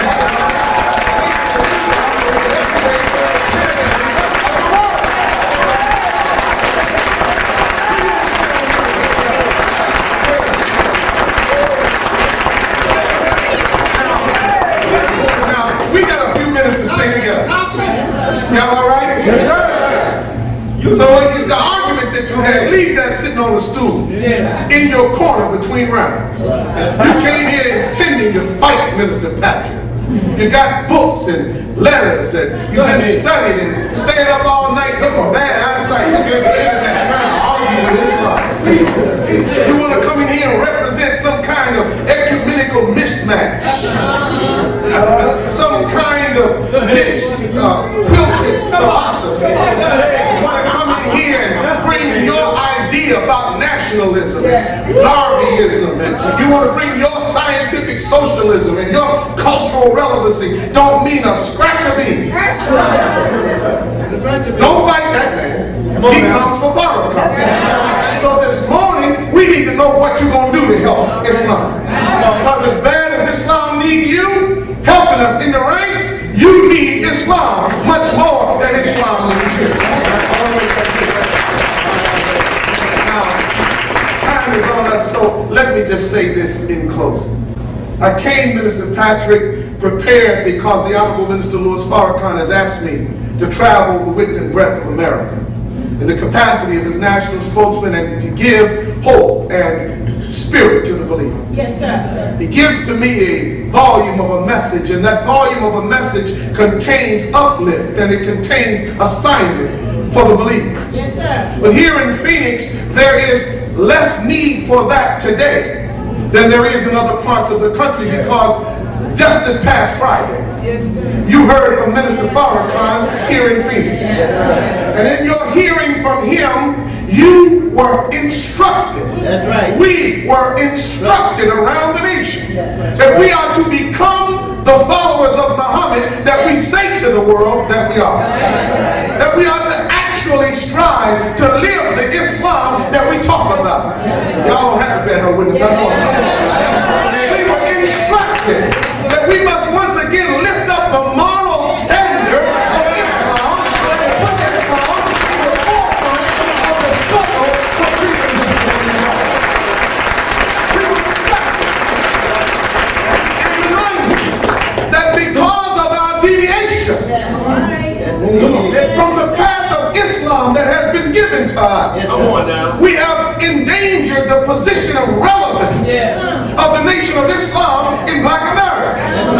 Time was that Nation of Islam members, FOI and MGT, were the savory seasoning in the stew of Black America. Whenever you went to any city, whenever you went to any town, you could count on the most distinctive and colorful characters in the community to be the Muslim followers of the messenger.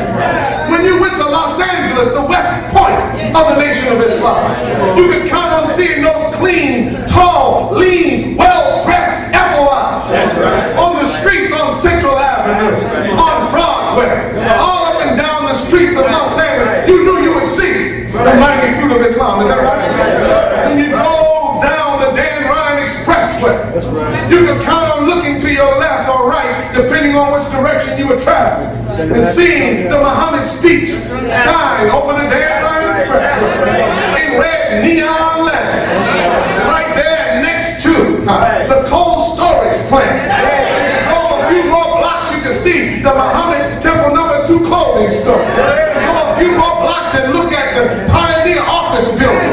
Come up a few more blocks and look at the Guaranteed Bank and Trust. Go a few more blocks, look at the National House of the Nation of Islam. Then double back and see Muhammad's University and mosque there on Stone Island. The Nation of Islam was always at the forefront.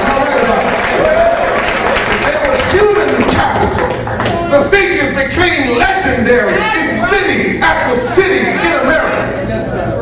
You went to Atlanta, it was a thing that you had to do. You had to go out on Bankhead Highway. That's right. And hear that tall, handsome, loud speaking, strong talking minister Abdul Rahman Muhammad at Mosque number 15.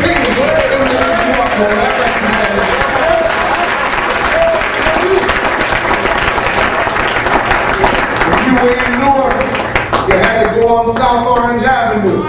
And you had to go hear the legendary son of thunder himself, Minister James Shabbat. If you were there, you don't hear me. If you were there in Philadelphia, You wondered what all the fuss was about. So you chose one of the 12 locations where Islam had been established in Philadelphia, and you hoped that on that Sunday you could hear Minister Jeremiah Shabbat teach the teachings of Islam. Wherever you went, the Muslims were and should be today the best. Is that all right? We fell off the horse. Don't get upset. Don't get upset. It's all right. We fell off the horse. I don't know why I'm making some cowboy references. We fell off the horse. But we got to get back up and get back in the saddle again. How do you do it? It's because we rededicated ourselves to the principles. You can't deviate unless you first have been provided with the straight path. Negroes can't be the ones being addressed with a teaching about deviation because they never had a straight path to deviate from. The only one that can deviate is you and me. And we, come on, I'm not talking about you and not me, but I'm certainly not talking about me and not you. That means that we have got to get back up on the horse. Now today, God is with you. I'm going to leave you by saying this. God is with you today.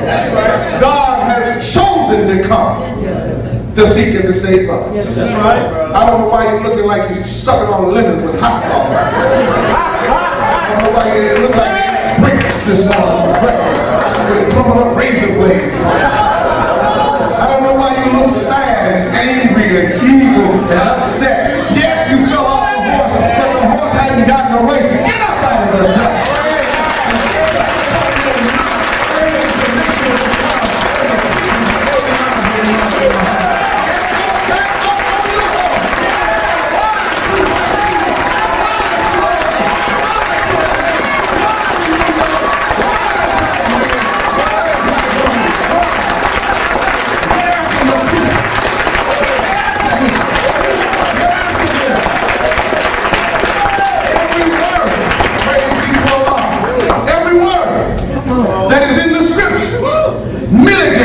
And argues for your resurrection. There's nothing in the scripture that's about nobody but you. If it's about somebody else, it was temporarily for them and eternally for you. If it describes some history, it applied in a small way then, but it applies in a large way now. That's right. Y'all all right? Yes. I only got a minute. I want to tell you something here from the Bible, which is, like Mr. Rahman said, given to reading stories. Come on. It's given to giving narratives. And a lot of you that come to Phoenix, your family is back in Texas. Shut up, I know they are. You try to act like you're from California. Before they got from California, they're from Galveston.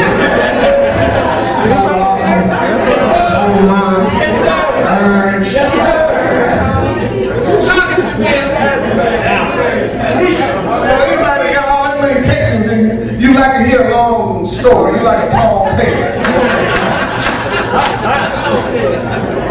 But the Bible doesn't weave tall tales without purpose. It doesn't give stories without real reason. And the reason that God has revealed what he revealed is so that we can be resurrected. I want you to just stay with me for about 2 more minutes. Because we're in number 32. Come on now. We're in the midst of the desert. Y'all all right? Yes, sir. Don't nothing grow in Phoenix. Driving out to the event for Brother Salim last night. Passed many miles.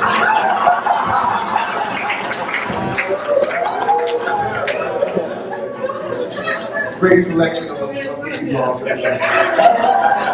So we got a chance to become familiar with the topography of the Arizona desert. Nothing grew. And if you look in God's word, you find the metaphor of the desert applied to the condition of the minds of the black. When you look in the Bible, you find the desert having symbolic reference to your and my utter lack of the ability to produce evidence that life has come among us. When you look in there, in Phoenix in particular, you find not only a symbolic representation, but a real representation in the area around you. You see, Phoenix and places like this were not meant to be cities.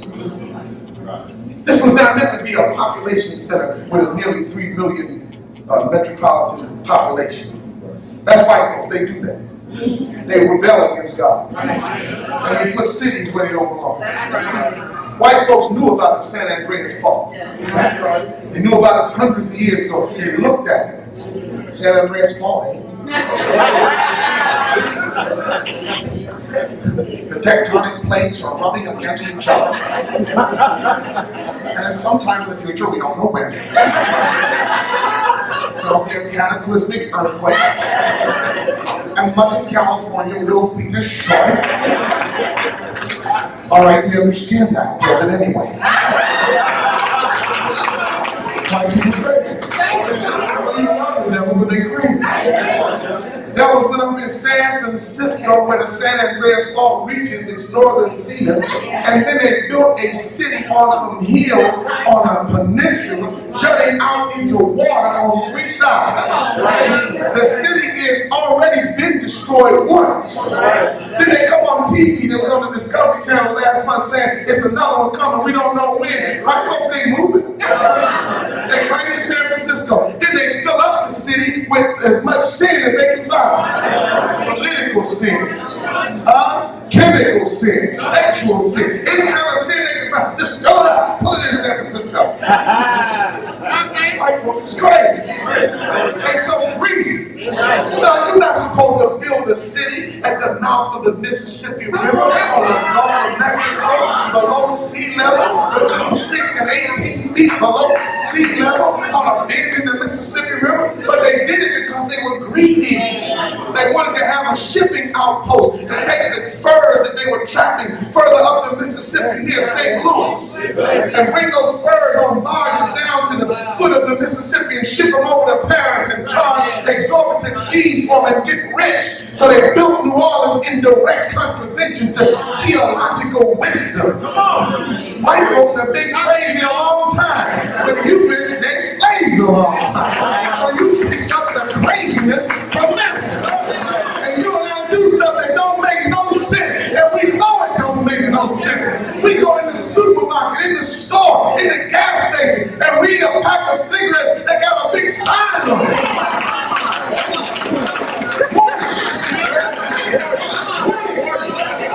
The Surgeon General has declared that cigarette smoking is harmful to your health. It's going to cause emphysema, cancer, and low birth weight in babies. Then you take their hard-earned money. You're working at McDonald's.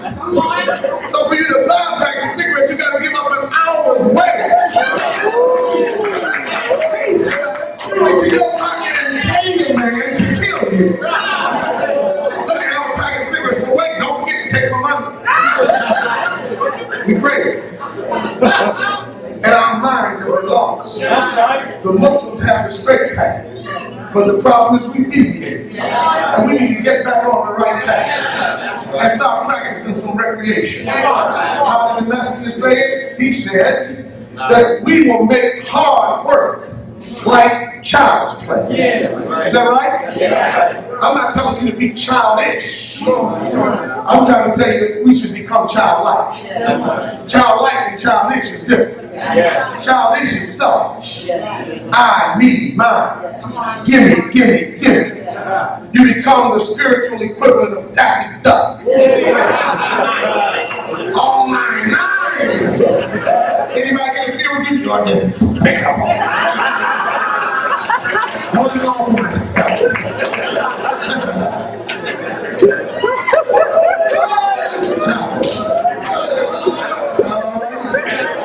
Childlike is different. That's what Jesus is talking about. He said, suffer the little children. You can't enter the kingdom unless you come as a child. When you come as a child, you're childlike, you're curious, you're inquisitive.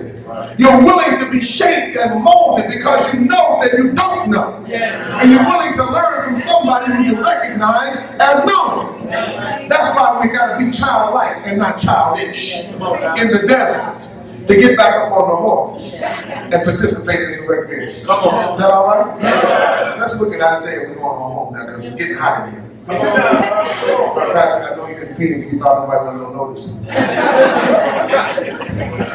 The devil's curl, man. I know you thought the devil wore a perm, but he bumped up.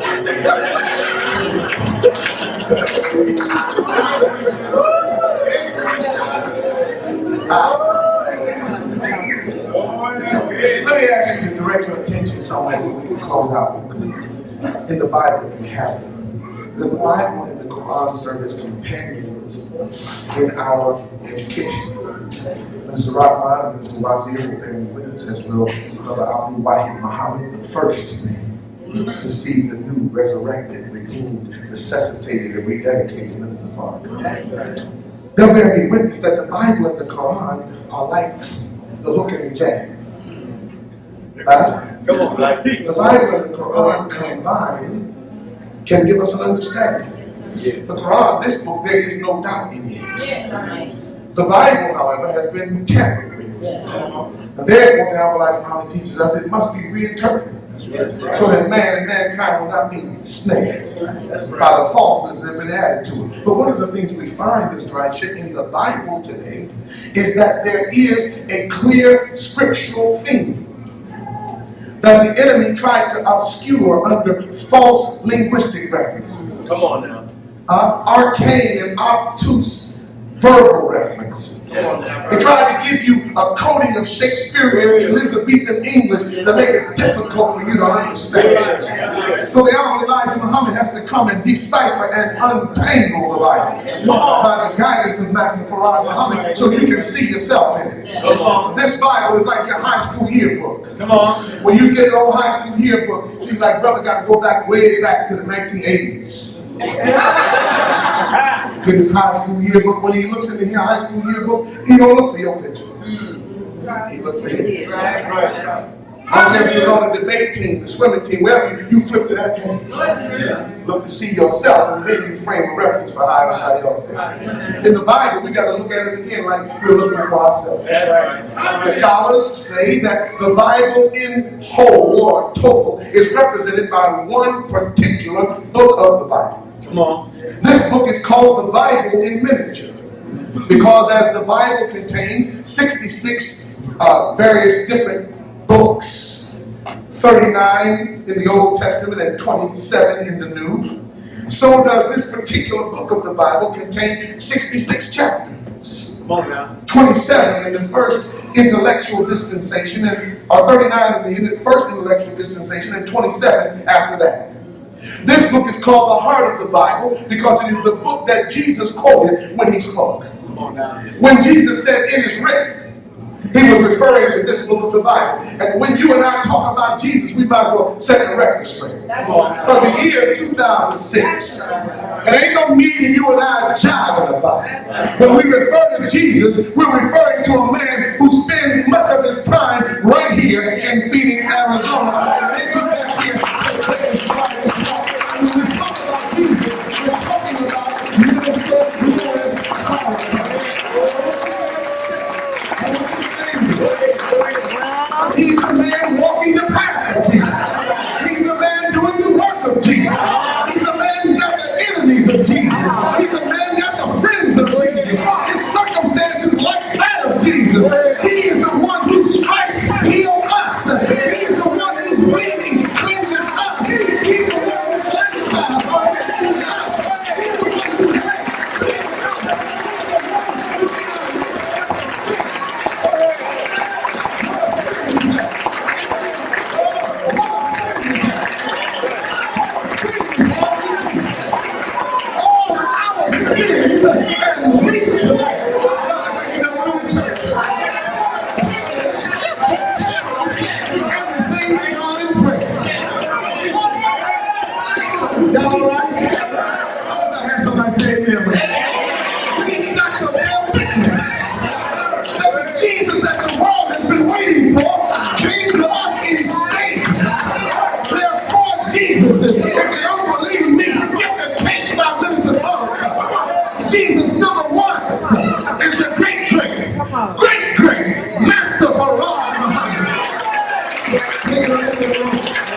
Look where it gives us and where it brings us from the heart of the Bible. We come to Isaiah, the 35th chapter of the book. And we find a description that should be familiar to us at number 32. Come on. Verse 1 reads like this. It said, the wilderness and the solitary place shall be glad for them, and the desert shall rejoice and blossom as the rose. I'm going to stop right there. You see, the book is presupposing that we were listening to Minister Wazir. The book now is presupposing that we heard Minister Rock. The book is presupposing that when Minister Aisha spoke and when Minister Hugh gave a presentation and Minister Charles edified us and when we heard from Minister Kareem that we were actually paying attention. The book now is presupposing that we are ready to go across the finish line. That we've already come out of the starting gates. We've made our way around that front turn and we come down that back stretch and now we hit that 18th part. Watch out there now. Watch out there and come down the home stretch. The book supposes that we understand that when you talk about the rejoicing of the desert, it's connected to a people who have determined that they are going to get up out of the dust. Come on. They're going to remount their steed. They're going to get back on their deed. They're going to begin to obey Allah.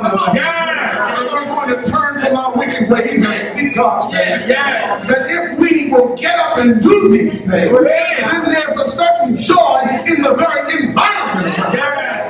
That the desert, which had not yielded fruit or life for a long time, would begin to rejoice and blossom as a rose. The desert is not just that which we see around us, but it is the lifelessness of the creative mind of black people in the wilderness of North America. I only got a minute, I got to talk to you. The desert says in verse 2, shall blossom abundantly and rejoice even with joy and singing. The glory of Lebanon shall be given unto it, and the excellence of Carmel and Sharon. They shall see the glory of the Lord and the excellency of our God. Come on now. Oh, we're coming close to the end now. Look at here. Come on. The desert is going to bloom. Yes, you see, in that part of the world, when you get into geohistory, you find that the desert where Carmel and Sharon are today was once the chief primary agricultural region of that area. It was the breadbasket of the Middle East. The Carmel and Sharon provided great fruits and vegetables, leeks and garlic, and they provided dates and they provided palms for those in that area to feast on. Is that right? But something happened and it became desiccated and turned into desert. But here the scripture writer says that the glory of Lebanon, Carmel, and Sharon is going to be restored. Yes, sir. And the world will know the glory of the Lord and the excellency of our God. Minister Rahman said earlier that Allah is our God. Yes, sir. I don't want their God. Come on now. I don't want the God of Evan Mitchell. Come on. I don't want the God of Barry Goldman. I don't want the God of the ruling fathers of Arizona. I don't want the God of George W. Bush. I don't want the God of white people. I want our God. And if we got the same God that they got, we need to hang it up right now. If we got the same God that they got, that's the God that allowed you to be kidnapped. Same God that let you be a slave. Same God that you prayed to, the same God as your master, and the God let you be a slave and let master be a master. I don't want that God. If I'm praying to God, you can trust. Yes, and I'm praying for my master, oh yes. Yeah. But I'm praying that he'll be dead by morning.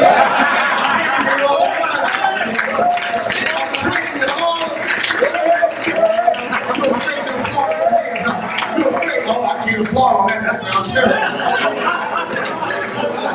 I thought this is a spiritual meeting. I thought it was spiritual. We're going to talk about spiritual things. And he's praying for the death of Caucasians. And it's just not right. And that's just how they talk on the brother side.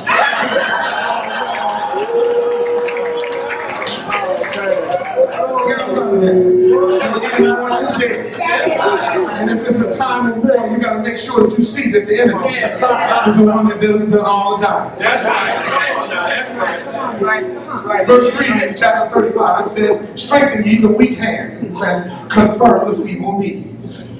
Say to them that are of a fearful heart, be strong, fear not.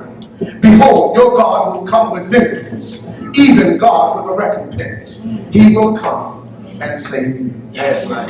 Oh, this is beautiful scripture because it makes a clear line, it makes a clear dichotomy between the good and the evil. Yes, you see, your God is coming with recompense, which means a balance. Well, the emblem or the symbol of justice is a blindfolded woman holding a scale which establishes balance. It says that she's impartial and all she cares about is what weighs on the scales of justice. God is telling you now that he holds the scales of justice. And he's coming to establish justice, and that part of that justice is vengeance. Don't get upset with God for having vengeance on the slave master. In spite of your bow ties and in spite of your headpieces, you still harbor a secret love for the right. That's right. You power in the darkness of your pride. With your love for the white man. You're desperately searching a way for you to be in the Nation of Islam and still see the survival of the white man. You latch on to certain scriptures that you think mean that a few whites will survive. And you love that part. I'm a remnant. You love the enemy. God don't love the enemy. He's coming with vengeance. And he's coming to save you. If he's coming to save you, and there's only room for one in the lifeboat, the Peckerwood got to stay in the water.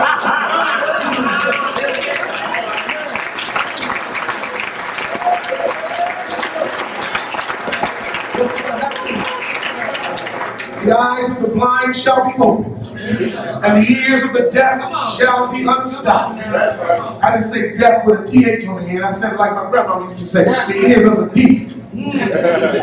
She was from down there riding in Southern Indiana. Deaf. See, but the blind gonna see in the deaf. Yes. Then the lame man is gonna leap like a deer, and the tongue of the dumb will sing. For in the wilderness shall waters break out, and streams in the desert. That's right. I know you said that. I said streams in the desert. The beautiful exegesis from the Honorable Elijah Muhammad that Minister Farrakhan gave to us about America. She got date palm gardens on the west coast, fig gardens on the east coast, cornfields in between, and rivers up the middle. Is that right? Right? But in the desert, there's precious little. In Black America, our creative and self-rulership instinct seems to be all but dead. We seem to be unable to nourish the dream of nationhood, self-determination, freedom, justice, or equality without the water of the wisdom of God. But here comes the water now, a river in the desert. And so life will spring anew. Is that all right? Yes, sir. And the parched ground shall become a pool, and the thirsty land springs of water. In the habitation of dragons, where each dragon lay, shall be grass with reeds and rushes. What that means is the dragon is the devil. That's the white man. That's the enemy.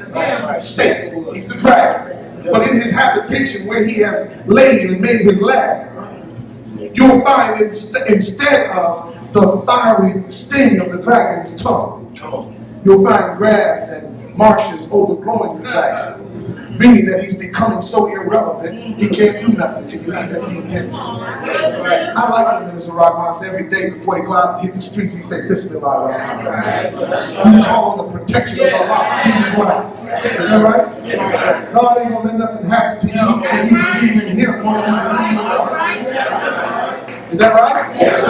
And they seek to harm you, but he's immobilized. And his lair is overgrown with grass and rushes and reeds and marshes. Is that all right? Yes. And a highway, listen, this is the part that we was talking about last night. Verse 8 said, and a highway shall be there. We're talking in the wilderness now. We're talking in the desert. And a highway shall be there, and the way, and it shall be called, listen, brace yourself now, put on your seatbelt. It shall be called the way of holiness. The way of holiness. Go ahead, man. I want to remind you, it doesn't say it shall be called the way of self-righteous hypocrisy. It's not called the way of judgmentalism. It's not called the way of snobbishness. It's not called the way of religious exclusivity. It's called instead the way of holiness.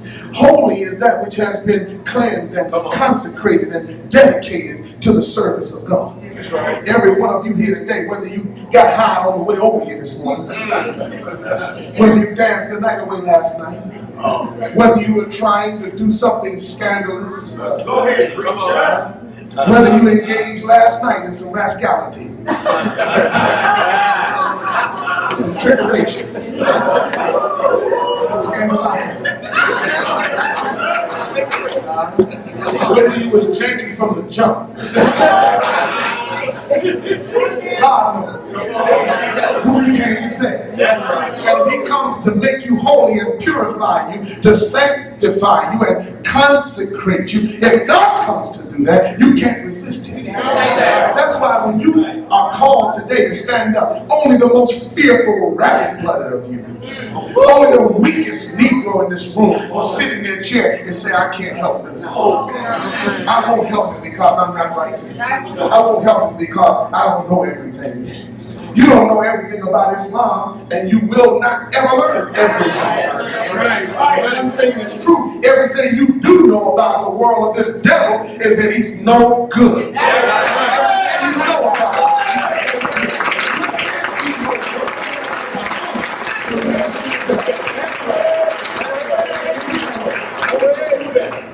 But the highway is called the highway of holiness. Now look at it now. The unclean shall not pass over it.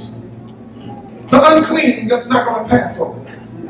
Now the unclean does not mean those who temporarily got dirty. So I felt Paul come over the place. Unclean, I'm through.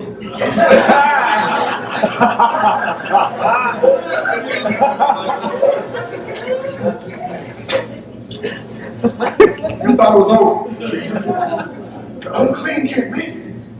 Oh my goodness. Brother and sister, it doesn't say that you temporarily dirty. See, you and me is temporarily. Yes, sir. If we are scrimmaging the Caucasian in this world, the only way for you to stay completely clean in a time of scrimmage is for you never to get onto the field. In high school, when you play football, college, it's a shame to come back in, brother. You know, at the end of the game, with a clean uniform. You hurry back in the locker room change. Because during the hour of the contest, you were not involved in the conflict. Huh? Right. The only see you worry about the dirt on your uniform, that means you're engaging Satan. That means you and Satan is popping tags right now. See, but if the only way you can stay clean is never get in the game, then don't worry about a little stain on your uniform. It's a badge of honor when you come into the locker room with the opposite team's helmet colors all over the back. When you come into the locker room with grass stains all over the uniform pants and clumps of dirt inside your face mask. To honor when you come back into the locker room with blood on your uniform and snot on your uniform. I can make the snot out of somebody.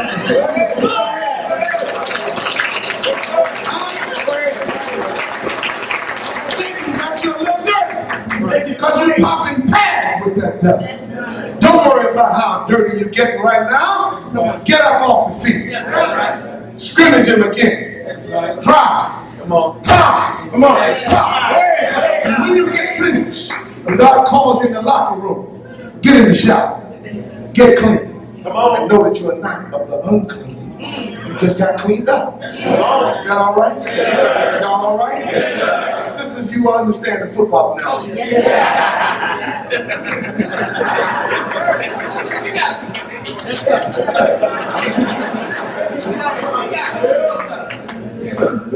Look at this now. The unclean will pass on this highway. But it shall be for those, the wayfaring men. Though fools, they shall not err therein. That's that Shakespearean language. But look, it simply means that if you are traveling in this car, the highway of holiness is for you. Why do you think our great brother, the resident of Phoenix, Brother Jamil Muhammad, gave the title to his collection of essays about the minister, Farrakhan the Trap? Why do you think that it says he's a special spokesman? What is it about Minister Farrakhan that reminds us that he's the first to lead us onto the highway of holiness in following the Honorable Elijah Muhammad, in submitting and bearing witness to the great, great, great, great Master Farrakhan Muhammad? Why? It's because it's going to be for the wayfaring men. And then this language says, though fools, they shall not err therein. It does not mean that any of us are fools, but it means that we make mistakes. We make miscues. Even the smartest of us, the most experienced of us will tell you, and that's the beauty of their experience, that they made some errors. It took a lot for Minister Rahman, one of the messengers and the minister's most powerful helpers, a distinctive voice on the landscape of Black America, to stand in front of us today, his family, and tell us that he thought he would never leave the most honorable Elijah Muhammad, but it happened. And that it was the agency of men like Brother Wahid and the Honorable Minister Louis Farrakhan getting him back in the saddle again. But once you're back in the saddle again, it's like riding a bike. You don't never forget how to get it going. Is that right? Next thing you know, you be seeing Brother Rahman riding side, reaching in his saddlebags, pulling out a double barrel, clicking it, and firing on the slot. Knocking off that. Go ahead. Listen, I was riding. You was riding something. Came up to the roster and said, Pilgrim, I want to tell you.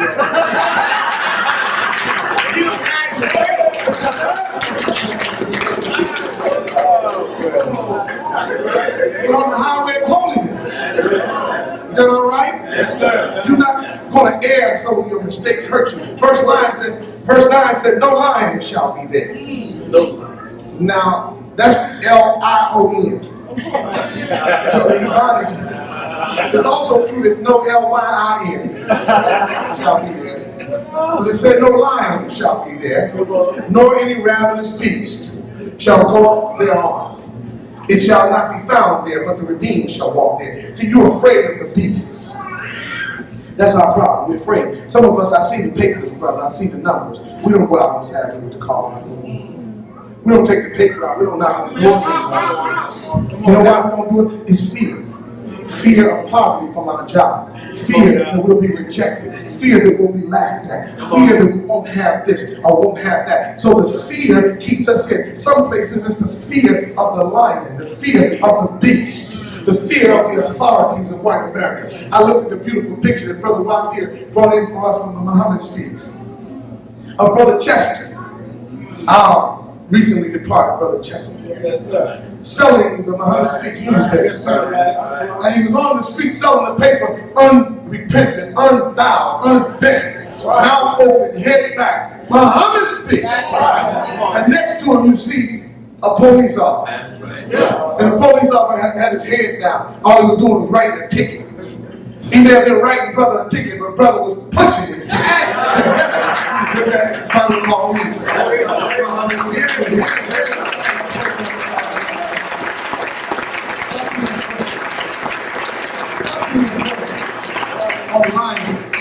You're like Dorothy in the Wizard of Oz. Lions and tigers in the back.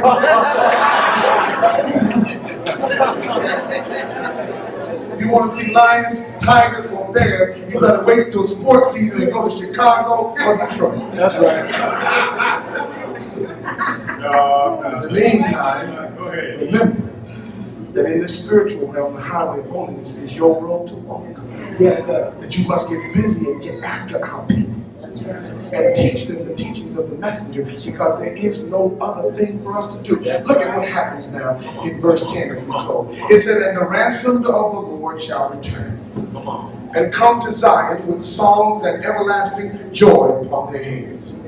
They shall obtain joy and gladness, and sorrow and sighing shall pass away. Oh, good God. The ransomed of the Lord shall return. That word ransom to me puts me in the mind of a certain portion of the criminal code. Just like when you hear, Listen to this Snoop Dogg all the way to the mosque. Then 2 blocks away from the mosque, you switch over from CD to the all news station. So when you pull up in the mosque lot, they told all news all the time. But in that area right before you got here, he was listening to Snoop Dogg. They said, "Oh, undercover."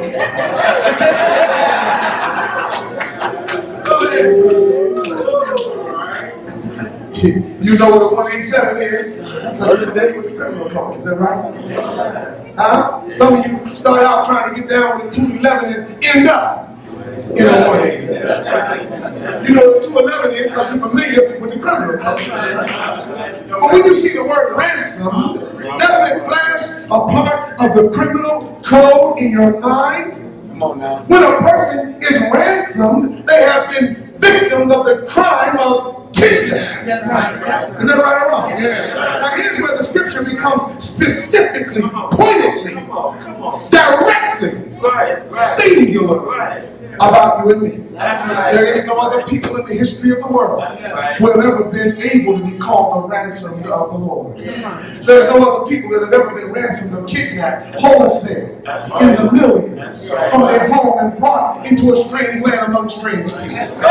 You see, kidnapping implies that there has been either the forcible or deceptive removal of a resident from their place of domicile or residence, and then they're spiriting away to an unknown hidden location to be held against their will and unlawfully imprisoned. That's what kidnapping actually is. That's what happened to you and me, isn't it? We were either deceived or outright gathered. That's right. Come on, let's go. Gathered. That's right. We were brought 9,000 miles.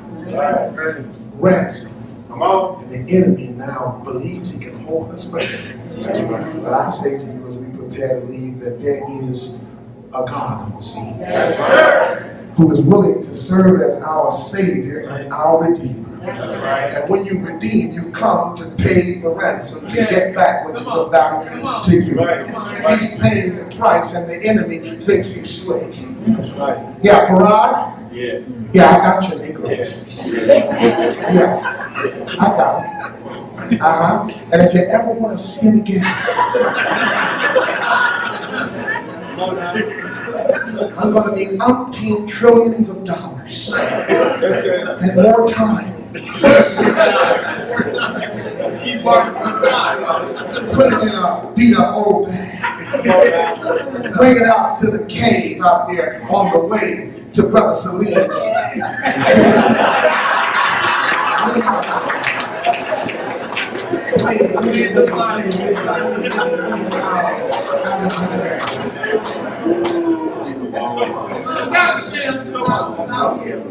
Put it on the cave and leave. And whatever you do, no police.